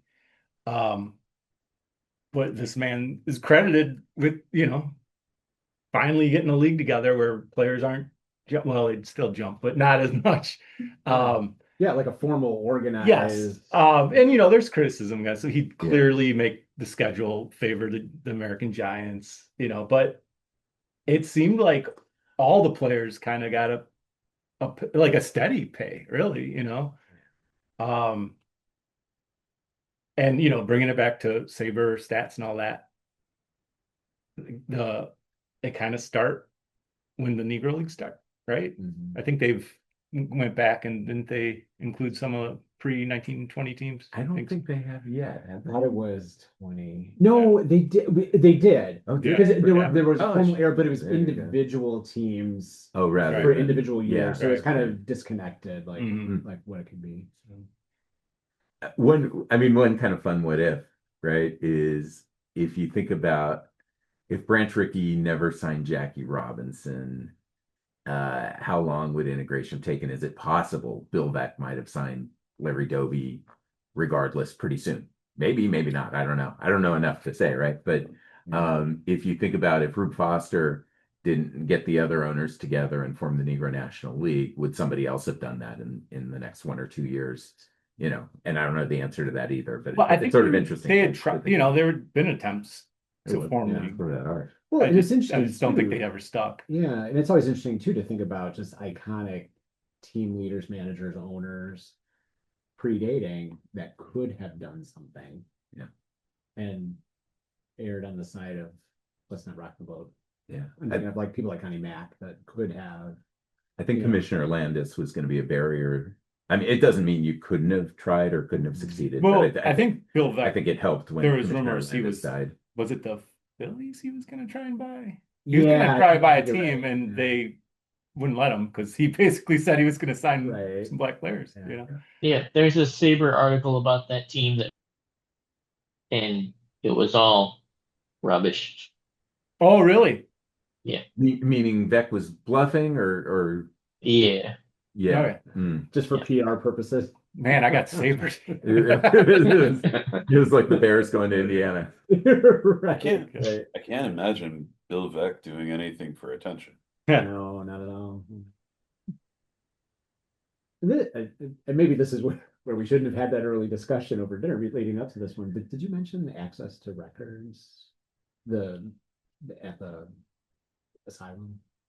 No, I mean, Yeah, talk about like his final days or years, Sean. well, I maybe you don't can't even know. really, yeah. But I mean, maybe people don't even know big picture. What happened to him? Did he go to Florida and retire and fish? Or was his post baseball life? So yeah, is it 25? Yeah, so in 1925 he's in Indianapolis, and his players just find him passed out in a hotel room. There was a gas leak supposedly. He survived, but they say that's kind of when the start of his mental deterioration. Again, bringing back to just stories, there's stories I don't even, off the top of my head, I can't think of any, but he basically was committed to an asylum in Kankakee. And he stayed there for, I think, 4 years and died, unfortunately, in the asylum. But the asylum records are like just sealed. And rightfully so for, HIPAA. Well, yeah, I mean, like, yeah. Pre-HIPAA, But that like, kind of spirit of HIPAA. people still living, maybe even a generation removed. I mean, it's been almost 100 years now since he's passed. And I think just it frustrates a lot of researchers that can't have access to that. So yeah. Because if you could get access to that, what do you think So you might find? Well, so there's a little, well, not a little, but they don't know exactly where he was born. It could have been LaGrange, Texas, or is Calvert, Texas. Just another official document might help with that. It'd be, as kind of morbid as it to sound, like you might get a little bit more info on just how bad off he was, or was he? I don't know, and the late 20s, 1920s. I don't know what consisted of really being, you hear horror stories about people being committed for just silly reasons, really. Yeah, so when his players found him passed out from a gas leak or something, mhm. like the day before, the week before, or whatever, he was just himself. He was good. At He was least sharp. though. Yeah, I mean, Okay. unfortunately there's not a lot written about him. I mean, there's some bios and whatnot, but who's to say really? Yeah. So yeah. Another thing about Rube that maybe we could open up to a bigger discussion about baseball in general. So he had a half brother, I guess you could say, same father, Willie Foster. Yeah. Hall of Fame. Hall of Famer, yeah. The story is they didn't know each other till Willie was, I think, in his late teens, maybe. Wanted to join the American Giants, and Rube's like, no, you need to go to school. So he goes down south and just pitches, he's just playing baseball. Awesome. And all of a sudden Rube's like, oh no, you're going to be on my team. And I don't think he wanted to go, kind of like, you didn't want me when I said I wanted to play, but now that I'm good. But yeah, then he ended up being a Hall of Famer himself. Could it be the best brother combo in baseball? I don't know. That could be a discussion. I mean, Hank and Tommy Aaron might be up there. I'd probably go with 2 Hall of Famers. I mean, the Wayner brothers would probably enter the conversation. Yeah. Garth and Dane. Garth and Dane Orange. Yeah. Or if you're really adding all of it, like the Alou brothers, just because there were more, Oh, you right, get a little, right. pack some of that. Tell us in the chat. Yeah. Sandy and Roberto. Sandy and Roberto Koufax? Alomar. No. Yeah, tell us in the chat. Penn and Craig Griffey, give it to us. That was I'm sure Carrie's got a good one, right? Yeah, Carrie, who would you declare the best pair of brothers? Oh, George and Harry Wright. Oh. not Dom and Joe. yeah. Oh yeah, the 3 DiMaggios. That's a good. I don't know. You got to look at the Boyers too. The Boyers, yes. Oh yeah. I've They definitely had Boyer. What they had 3 in the majors and like 4 or 5 in the minors. Weren't there like a whole bunch of Delahanties besides like the Yeah. really good Oh ones? yeah. Yeah. Is it like We said 5 of the them? really good ones. 5 of them or something? That's starting Their into like nicknames are all big. Oh, Andy is giving us Hannes and Butts Wagner. Oh, Butts Wagner. Yeah. Right. Not Vladimir and Wilton. and then this will sound like I'm making some sort of junior high level, joke, but Andy, confirm or deny, Heine Wagner and Butts Wagner were not related. Is that okay? No idea. Right, because you also had Heine Wagner around Yeah, that. different people. Different people. Yeah. So much faster. A question for Sean though: is there a definitive bio on Rube Foster, or something that teeters on the edge of it, or?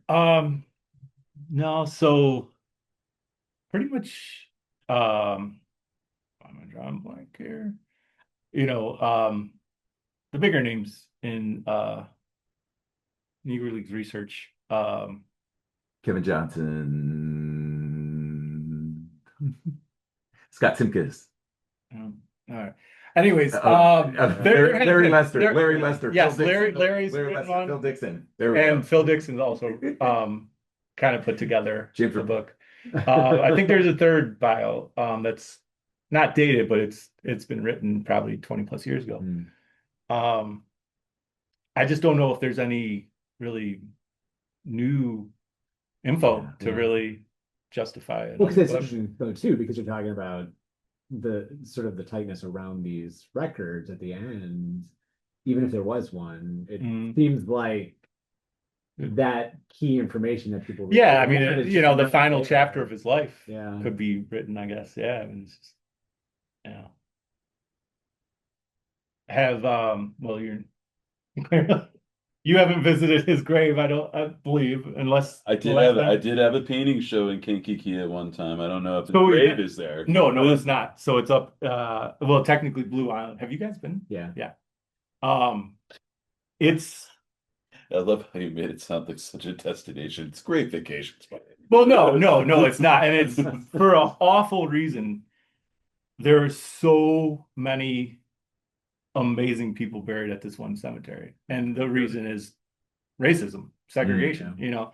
I actually jotted down some because I would never remember them. So Lincoln Cemetery is the name cemetery. Tons of Negro League players, Frank Leland, Bruce Petway, that I think we mentioned. Is double duty there? I want to say, yeah, I think so. And then bring it back, you painted multiple paintings in them, yeah. One is pitcher, one is catcher. If you're into jazz at all, Albert Almonds, I think some of his brothers, Lil Armstrong, Louis' wife, Big Bill Brown, some blues guys. Big Bill Brunsey there? Oh, no. Jimmy Reed, yeah. Gwendolyn Brooks, being a librarian, I hope you're familiar with Gwendolyn Brooks. So I don't know if you find yourself with time. First go to the Art Institute and then go to the cemetery. I might have to go pay my respects to Big Bill Brunsey. He is one of my favorite blues artists of all time. Well, you could pay your respects to Rube at the same time. So there we go. Yeah. Something not super far from the ALA conference. It's on South Indiana Avenue, I guess, but not terribly far from where you are. We're the headquarters of the Negro National League. I think it was also where Rube Foster lived, but the headquarters sort of doubled as his personal address. And the address, that they give, like in the Articles of Incorporation, no longer exists. It's like, if it was like 562, there's a 560 townhouse and there's like a 564, and there isn't one in between. So, the entire building, I guess, is not only gone, but even the address has been retired. So we could think of it as in honor of the Negro National Leagues being headquartered, the USPS retired the address. But I don't think, obviously there's probably no intentionality, but the point is, where Rube actually lived isn't too far from your conference. And if we wanted to go out of the way tomorrow, I could drive by that place where nothing is there anymore. Yeah. Or speaking of, you could probably go to former Shoreling Park. What was it called before? Yeah. So basically, before Comiskey Park, the White Sox played. Did they call it Sox Park, West Side, I thought it was like Southside ground. Southside. Yeah. Carrie will probably help me out on this. Yeah, but that, Please do, Carrie. Anyway, so they had a stadium or a park, I should say, and John Shorling, I believe his name, a white business guy, teamed up with Rube, and that's where the American Giants played. It's not even a plaque. What's there? It's like it's just like a road. It's almost like it's a marker, a banner, like a marker that's all faded now. Yeah. But Jason could maybe bring you by there too, and you could see nothing because it's just like apartments or something right there. It's apartments in the parking lot. Yeah. Unfortunately, they built over that. Did Rube have like kids, or are there surviving family members that are part of like the Negro Leagues family player family alliance or anything? Wow, I should know this answer and I don't. Okay. Yeah. I've never really heard it, right? It's like, I know obviously the Gibson family is prominent today. Yeah. Turkey Stearns' granddaughter is like a huge ambassador. Yeah. Buck Leonard's family, very active. Satchel Paige's daughter, yes. Right. But I've never really heard about Rube Foster's family members, which doesn't mean they're not there, right? But yeah, that's why I was asking, I guess. And it's looking good, by the way. Turkey was another Negro Leaguer that I did paint. You painted Turkey? I did, yes. Now that you mentioned. It's coming along really good. Yeah, that's super cool.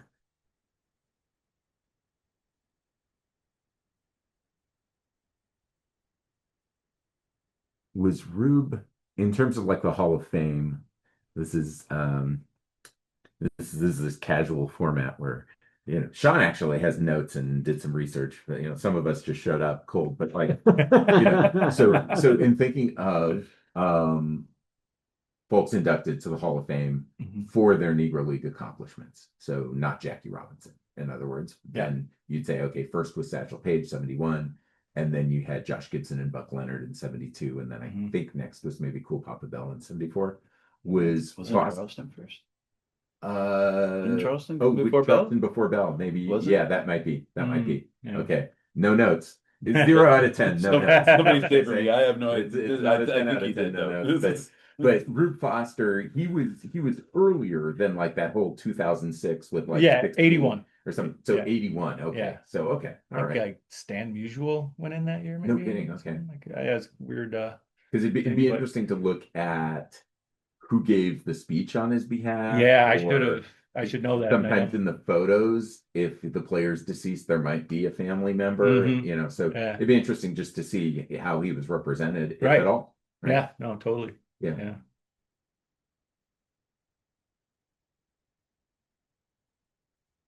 Something I thought was cool.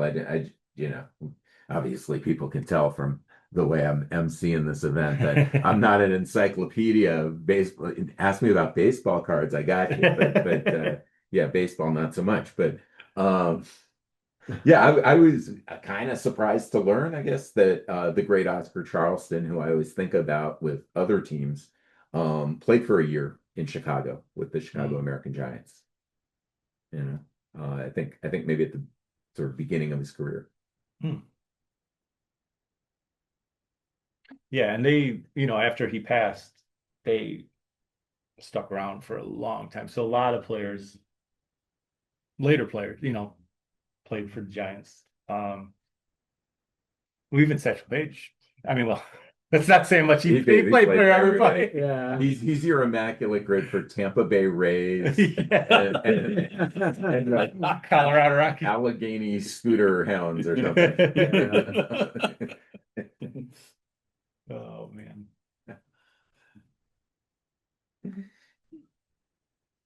Michael, for as I'm watching you paint this, it's Rube Foster's not a guy where the typical web search is gonna give you 800 different pictures and poses and you take your pick, right? He's a guy where you might see the same 5 photos. The quick research I was doing, those 5 photos. Yeah, I you'll just see saw like them. the same 5 over and over. It's like Judy Johnson. His hands will be on his knees as he's kind of hunched over, right? Almost like the meme. But anyways, as an artist, like if you were like, okay, here's this photo of Rube Foster and he's just standing with his arms at his side, but I think I want to have him yelling at an umpire. Like, do you look at that as like, oh man, that's way harder? Or are you just kind of like, okay, yeah, no problem, because I've got this picture, so I know what he looks like, and I can just make him argue with an umpire? Well, I would have to find somebody that looked kind of the stature of Rube Foster, Okay. which frankly is a little bit difficult. I could do it for you. I could be your guy right now. I hate to break it to you, man. No. But I don't think you can. No. Well, did you say that they did something similar with the Aaron statue in Atlanta? Oh yeah. Yeah. Yes. So a Cubs connection. So yeah, we're in the wee hours now, so we can diverge off topic quite a bit. But this was actually really cool. Because I think different sculptors, have different ways they do this kind of thing. But at Truist Park in Atlanta, where the Braves play now, there's a really nice Hank Aaron sculpture. Really, really nice. Or statue, I should say. There's a really nice Hank Aaron statue. And I got to be at the grand opening of the Hank Aaron exhibition in Atlanta for the 50th anniversary of Home Run 715. And I'm just, meeting different people. And I start talking to this guy, CJ Stewart is his name. And he was in the Cubs minor league system for a little bit, in fact. Former ball player. And now I think he works in the Atlanta area with youth baseball. And I'm chatting with him, and he's like, what's your connection to all this? And I was like, oh, that's my baseball card collection over there. That's how I got the invite to the little VIP soiree, I guess. And then I was like, how about you? And he said, oh, that statue of Hank Aaron at Truist Park. I'm like, yeah, that's a great statue. He goes, that's me. And yeah, and in fact, the sculptor basically had him, stand in like a batting follow through pose. I don't think he had to hold it for like 6 weeks, but yeah, he was the guy. So the Hank Aaron statue he was the model for it. So Very cool. yeah, kind of cool. Kind of cool. That was a lot of we talked about that kind of thing a lot when I was in my illustration undergrad, and we would have all kinds of artists come and talk to us, and it's they would show us some of their reference photos, like, oh, here's the reference photo I took for this cover of Spider-Man or Batman, and you look at the Batman image, and then you look at the reference photo, and it's like, the guy's brother, and he's just standing in their living room, like on top of the coffee table, like it's pretty laughable.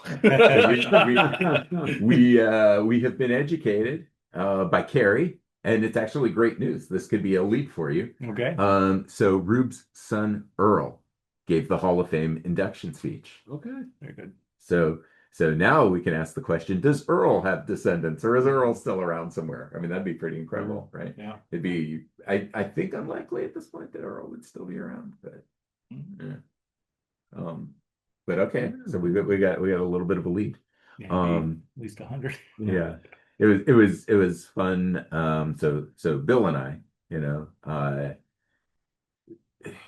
you missed a fun one, Sean, but that reminds me, I have something for you. Speaking of Foster, but yeah, Bill and I got to go meet George Foster a few weeks ago. Okay. George Foster, Oh, yeah. and he was so great to talk to. If anybody on the Zoom ever has a chance to go meet George Foster, it's worth your while. He's a lot of fun, and I had so much fun talking to him that the next day, our friend Chris Kampka from the chapter, who couldn't make it the first day, was free. So I was like, Chris, let's go meet George Foster. So I went back. And then, of course, because I was with Chris, we decided we would like pepper George Foster with trivia questions. And then he would pepper us with trivia questions. And so one of my trivia questions, because I was talking to George Foster, was, and we were talking about Hall of Famers for a little bit. I said, George, give me two Hall of Famers with the same last name. And I was curious if he would go Foster. Right. So he gave me Gibson. And then he wanted me to like name a pair. So I went with Williams, right? Oh yeah. And then it moved to Chris. And so Chris went with Foster, and then that was kind of fun for George. Nice. So man. So Michael, as you look at that, and you're still doing a little brushwork here, but like to me it looks awesome. When you look at it, what's missing still? Need a little bit of value in his face. Mhm. I think I'll pull out some purples here soon, kind of deepen the tone a little bit. As I do the purples there, then I can pull them down into the arms here. I'm still trying to give just a little bit of definition in the sleeve. Got to bring in the orange pinstripes a little bit more. Oh yeah. Just kind of hint at them a little bit because we're kind of in a dark photo here. And then I think I'm gonna do a little bit of a haloing around his head here, so we can kind of have a little bit of atmosphere for this one. That one I didn't really feel like it needed it because it was kind of sharp. This one kind of needs that mystique. Nice. It's cool. I feel like, I mean, it's unfortunate both the subjects of your work today are deceased, especially how young Ryne was, but I feel like you're kind of bringing them to life, like as we're here, these pieces are coming alive, So you did briefly mention, so I mean, you're a librarian. I'm assuming you have a lot of schooling in that. How much art school did you attend? That's a funny story. See, I went to school. My undergrad is in illustration. I went to school. I got my master's in fine arts, and I was teaching adjunct for 8 years. It was paying dividends. I'm clearly a person that only does art for my living, so I went back to school to be a librarian. And so, Typical career. you know, it's just Yeah. I don't really like to go upwards in my trajectories. I just kind of like to saunter side to side, crab-like, you know. I am Yeah. from Maine. Nice. So, and you said you got back into it around COVID, right? Did you ever stop though, really, or like that's when Did I ever stop? like just illustrate or Oh, working with artists? my base. So I was well behaved with my baseball card habit and therefore my painting of baseball players for roughly 20 years, 25. Mhm. And then I determined in around 2020, as I couldn't go outside, that I needed to get every Ozzie Smith card that I possibly could. And then As one does. everything went downhill. Everything went But I met all of you. All right. No. Speaking of baseball cards now, so clearly Rube Foster does not have a lot of cards. No. But oh my gosh, he might have one of the worst cards ever. Yes. Yeah, Yes, you might I'll need to pull bring it that up. I'll pull it up. So are you familiar with this off the so I think I wrote it down. Yeah, Carrie, don't tell Andrew that we're doing this. I did not write it down. Anyway, it was early 80s. What was it? The acronym like SSPC. SSPC did like a Hall of Fame collection. Oh, And let me just say you're doing a lot better job of Rube than they did. Yeah. It's just a floating head.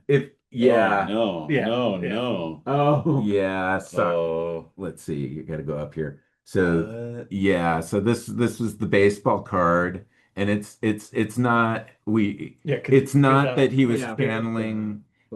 Flip the camera. I know. How to No. flip the So camera? I can't see it. Oh, yeah. Oh, for Michael. Okay, I wanted to show the audience for a sec, but okay, yeah. So it's not that he was channeling his future president Obama and wearing a tan suit. It's just his head. It's not like his suit blends in with the background. The entire card is just his head. Was it trying to get into the 1989 All-Star cards early? The Josh Gibson's also kind of horrific from the same set. yeah. Yeah. They could have used But they props to them, they actually included Negro League players. But yeah. So, Well, Jason- part Hall of Fame. because it was the Yeah. entire Hall of Fame. yeah, so they weren't really. Yeah, but it Yeah. was a terrific set while it lasted, in that there haven't been that many sets that have covered the entire Hall of Fame. There was in 1950 a set called Callahan. These Yeah, kind of little yeah. black and Mhm. whites. Oh, probably the Sisler you've got, right? Yeah. Well, I have a variation of it too. Yeah, so that covered everybody in the Hall of Fame, Okay. including the building. That made it onto one of the cards.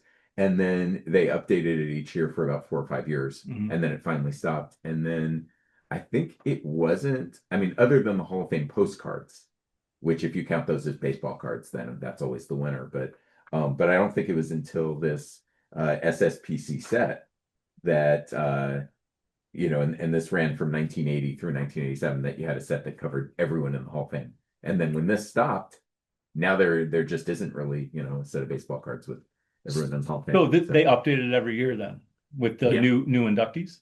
Yeah. Yeah. And the final few years are pretty tough. Like you can buy like the 1980-ish version, of like 200-ish cards or whatever it is. You can probably buy on eBay for $30 or something, which isn't bad for 200 Hall of Famers.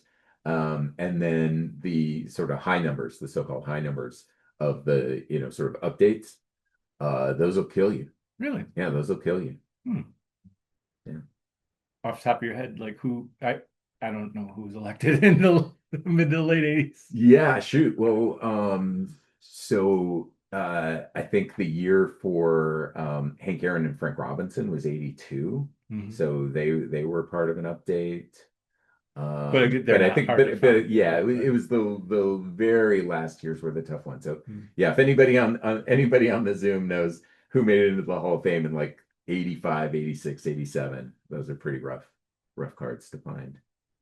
I don't mean like $1,000. I just mean right, but for the junk wax instead era, of 30 cents a card, you're like, oh shoot, these cards are $5 each. You know? Right. Yeah.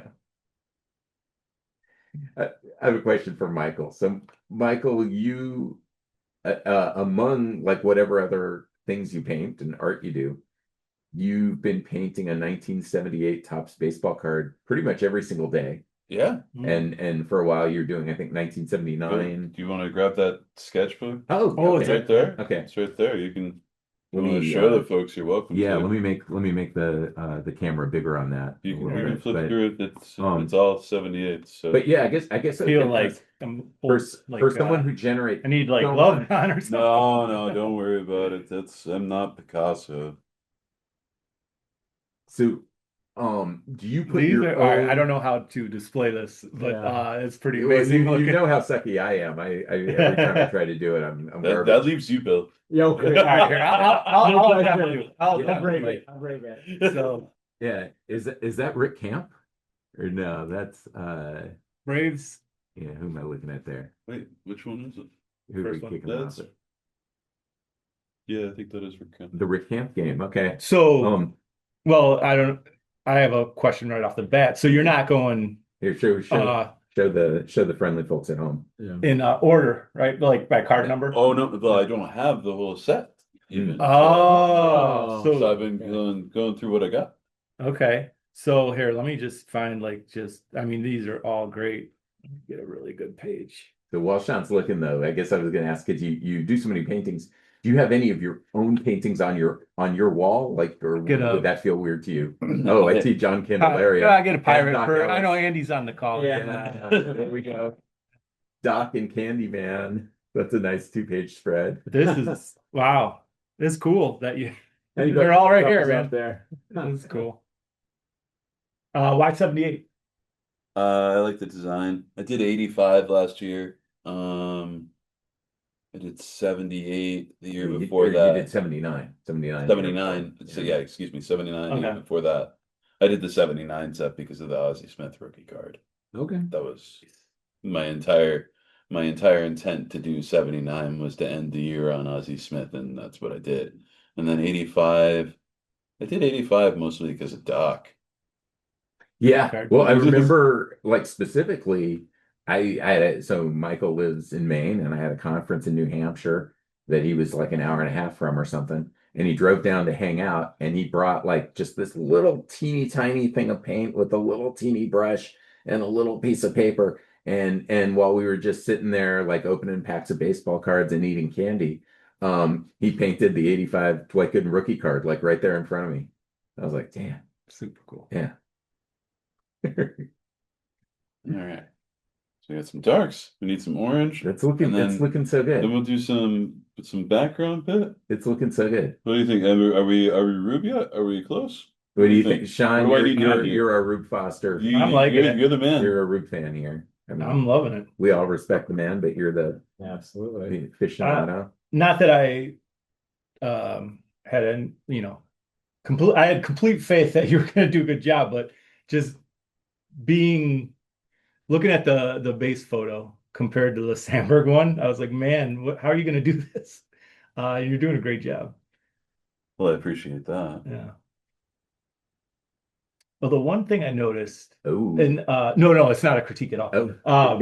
And you may have referenced it when you were talking about the Chicago, but I noticed you did not sketch the C and the A, the little logo, the circle. No, I didn't. Is there a reason for that, or? I forgot. Oh, okay. It looks great. I don't know if like more like there I was packing for Chicago, and oh yeah, I guess everything's set. I'll put this in the tube and we'll go. Yeah, I just didn't remember to do it. But, Gotcha. I didn't know if it was like maybe. but I don't.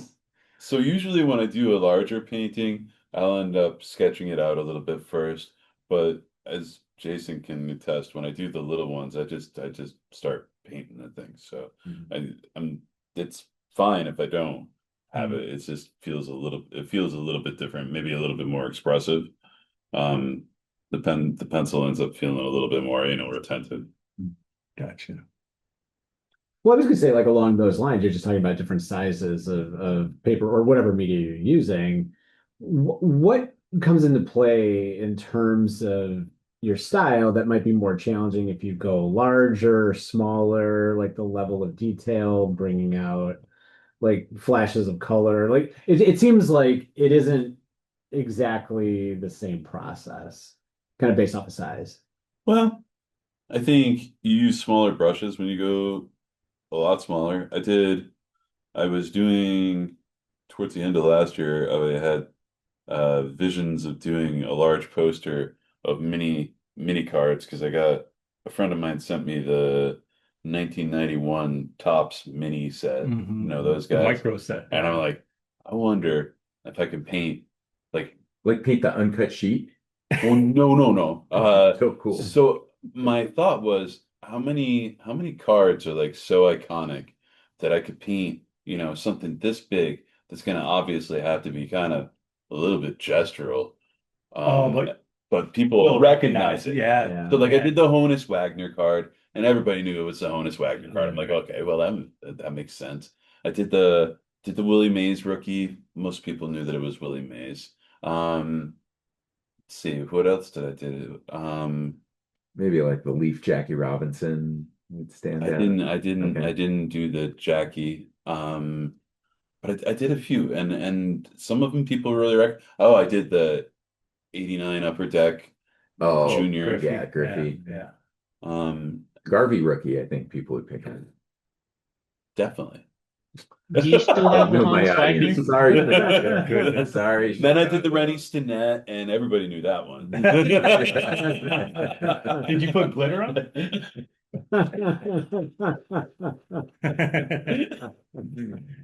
Yeah, we're transitioning into the roast segment. That was said with love. I love Yeah. your cards. I adore your cards. Yeah, there are a lot of people who go look at it every time they need to put ketchup or mustard on their burger. Literally every person, right? Right. Oh, all right, here we go. Let's see if Okay. we can do the atmosphere. Oh, like the Halo. Yeah, let's see. I'd be so scared to do that right now. Yeah. I'd be like, I think this looks pretty good. What if I accidentally mess it up?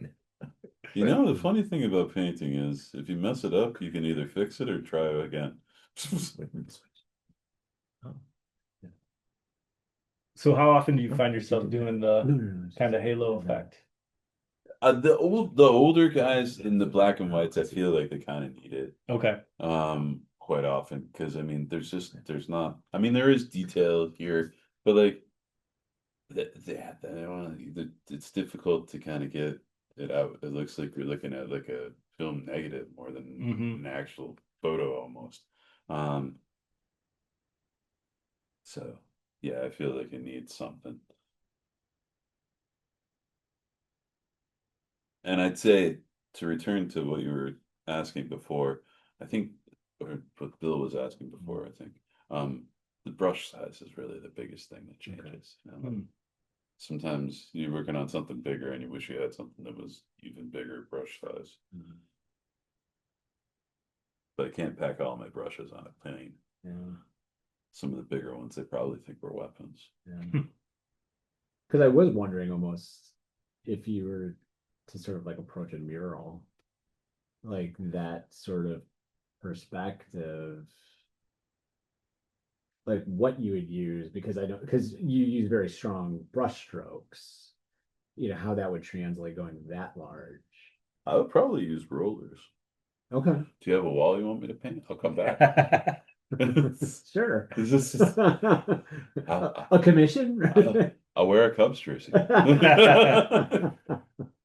Somebody find me a Don Mark Dunstan. Grace. Sorry, I'm Grace. I was gonna say Dunstan. Yeah. I do carry wood.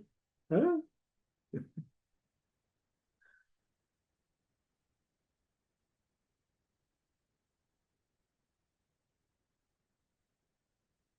Do you ever do anything besides like water colors? So I do some ink drawings sometimes. Every once in a while I'll do an acrylic painting. It used to be my favorite thing to do was acrylic paintings and that was like all of my stuff. The style looks a little bit different. It gets a little bit more detailed, honestly. But the strokes are very evident in my, well, I mean, they are in the watercolor too, but I mean, you can see my little spots where I'm trying to bring out highlights and whatnot. I didn't send you any of the acrylic ones, did I? Or did I? Did I send you one? I don't think I have acrylic. I have some of your like kind of, ink. Oh, I sent you one of my with fluff. Sievers, right? Yeah. Yeah, okay. Yeah. So I do relief prints, and I'll do a couple different colors on them sometimes. One of these days I'm gonna finish the Dave Parker with Three Rivers behind him. That could be a debate launched. I know we have Andy, but a lot of visitors to the Pittsburgh area, myself included, my mother-in-law included, my wife included. We go to the confluence of the Three Rivers, and it is our belief that it should just count as two. I have a question. Do you still have the Hans Wagner T206 art? I'm sorry, say it louder. Do you still have the T206 Hans Wagner art? Oh, do you still have your art for the Wagner? The small. The teeny one? Yeah. Yeah, I oh, do. is it a teeny one? It's a miniature one. Okay. Wayne Gretzky didn't want to buy that one. Are you commissioning a bigger one, Carrie? Not commissioning, but if there is one. Yeah. Have you done that before besides the mini? I haven't done that one before besides the mini, but I do like his hair, so I'd be happy to do it. Yeah. If you could do one that looks extremely realistic and is on period paper and uses period inks, and is indistinguishable from the real, I would happily commission $1,000, provided it passes grading. Oh.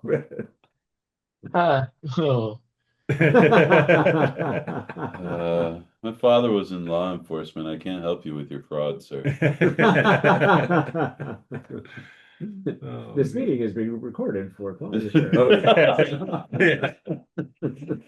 The views of the host are the views of him alone and do not represent SABR Chicago. Which is, Chicago has a reputation in the world for being on the up and up. We now cut to a regularly scheduled news event. Yeah. Don't take the law in your own hands. You take it to court.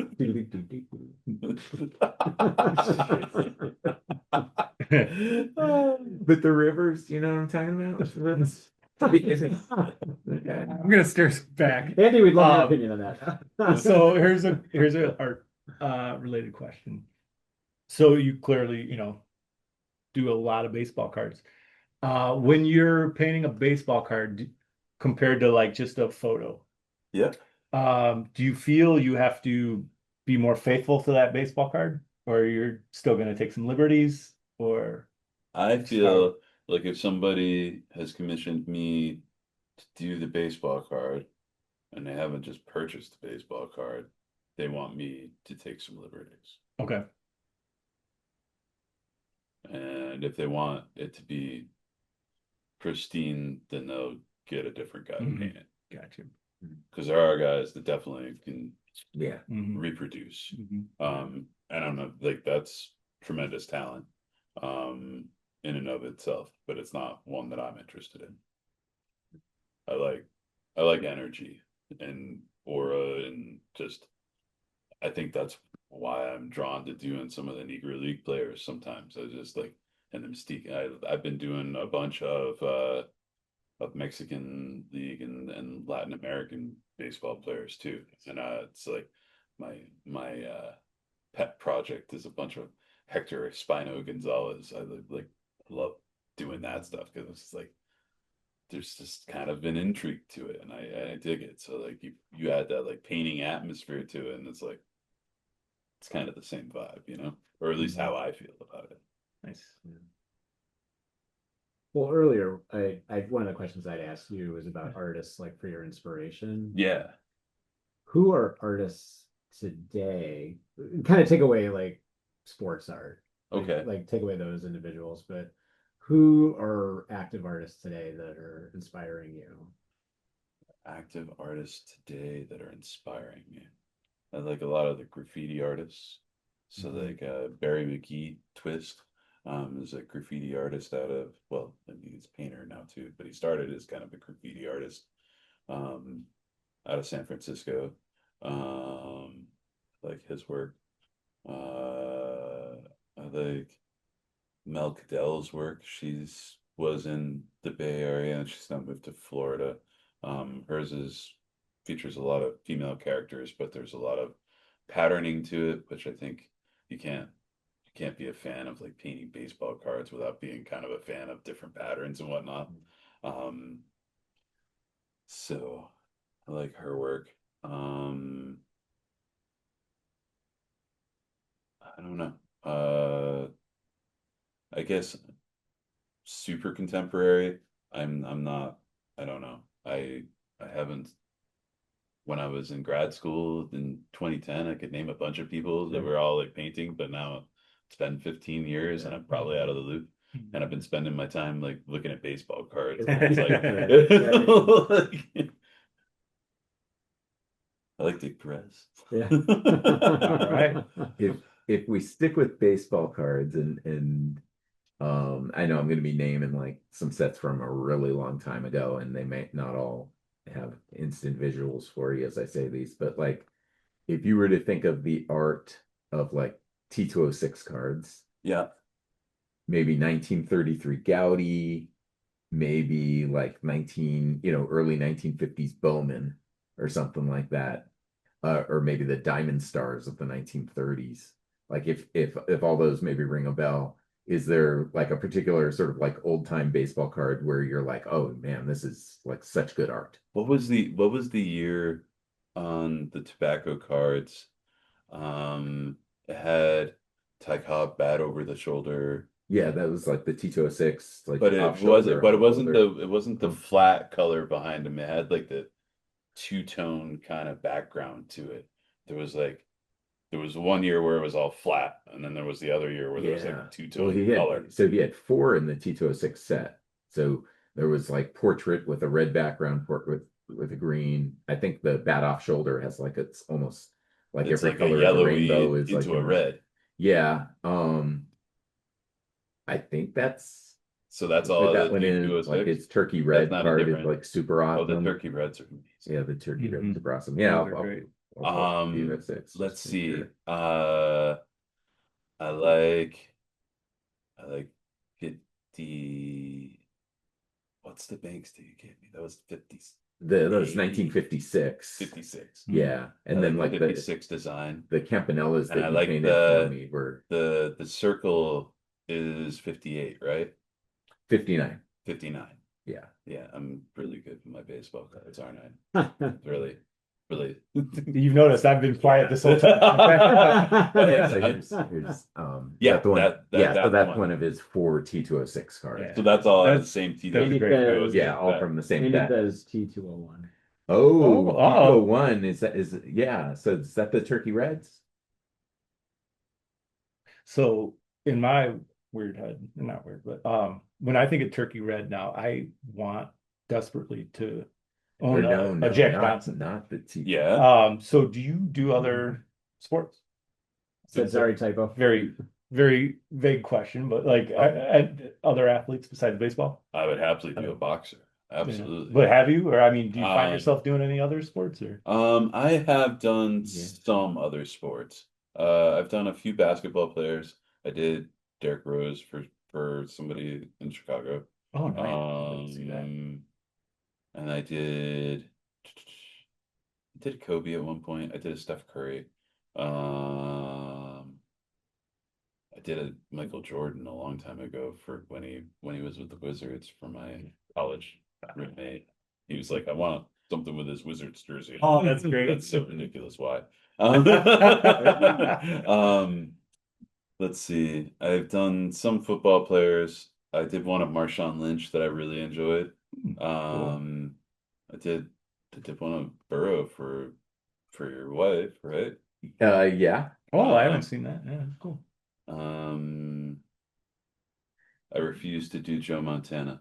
Just FYI, anybody that's thinking about things. Is there a story behind that? Or? My brother told me to pick my football team during the 1988 Super Bowl, and I've experienced pain for my first time.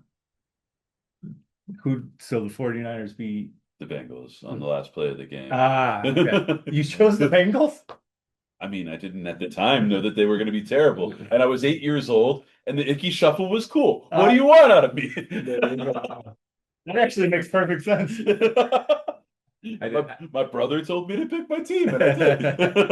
I know this is like kind of a crime, hosting a Chicago meeting and saying this, but I'm really glad when you mentioned Michael Jordan on the Wizards, because I used to engage in Michael versus Magic sorts of debates. And then at some point that was kind of game over. And then I would engage a little in Michael versus Kobe or Michael versus LeBron.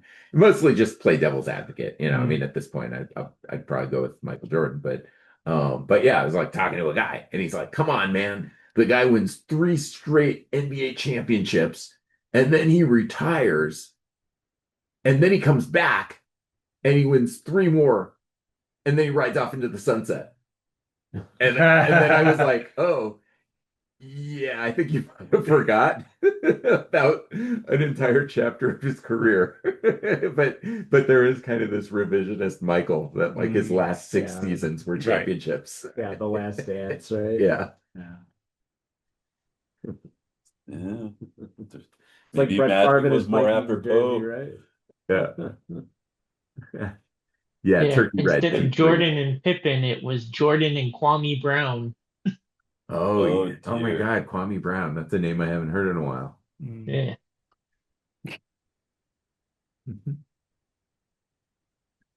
All right. So you had the right idea adding that. What do you call it? Halo? Just a little bit of atmosphere. Yeah. You really added a lot. Now that we've moved to NBA, Yeah. Oh, yeah. we've run out of Rube Foster information, I guess. I was living in the Bay Area during one of the NBA drafts, and I guess the Chronicle Brain Trust or whatever, they weren't big fans of the Warriors draft pick when they drafted Latrell Sprewell. Oh. I mean, he was a great college player. He really was, but they Good, Nick. yeah. I mean,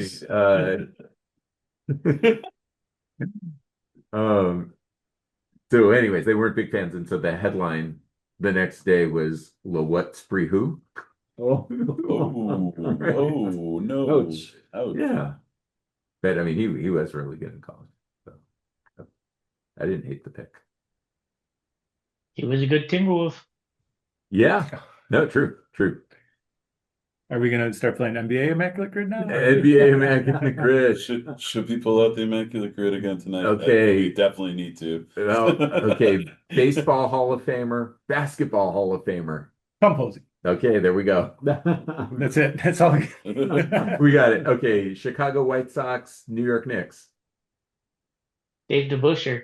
There you go. Okay. yeah. All right. Let's see. Heisman Trophy, two sports stars. Oh, nice. Okay, a little Bo Jackson, or do we need basketball or Bo He's Jackson. the- okay.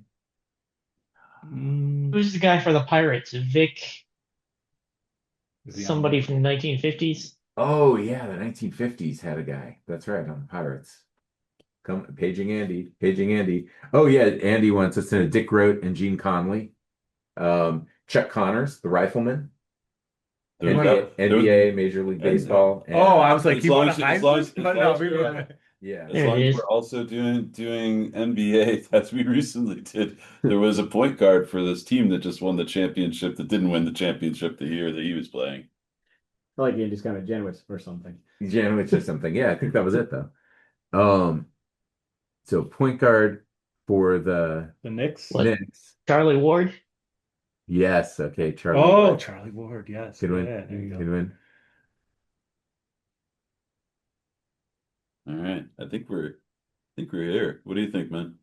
I think you pulled it off. I love that background you added. I think it really. Okay, you wanna That's really amazing. here? Where's the?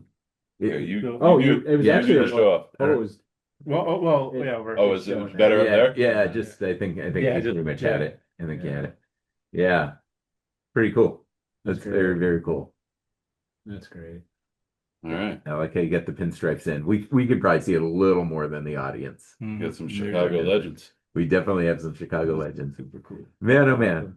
Well, let's do this. I know wow, yeah, we've been going a while here. What time is it? A few folks headed to bed. 9:30? Yeah, it's 9:30. Oh, So yeah, Oh. so let me do this. Let me obviously say thank you to Michael. Let me say thank you to our co-hosts, Sean and Bill, and let me say thank you to everybody in the audience for sticking with us, sharing some fun questions and comments, putting up with the banter, and hopefully having a good time. So if Michael comes back through town, maybe we'll do it again. Maybe we'll get some All-American Girls Professional Baseball League action going, or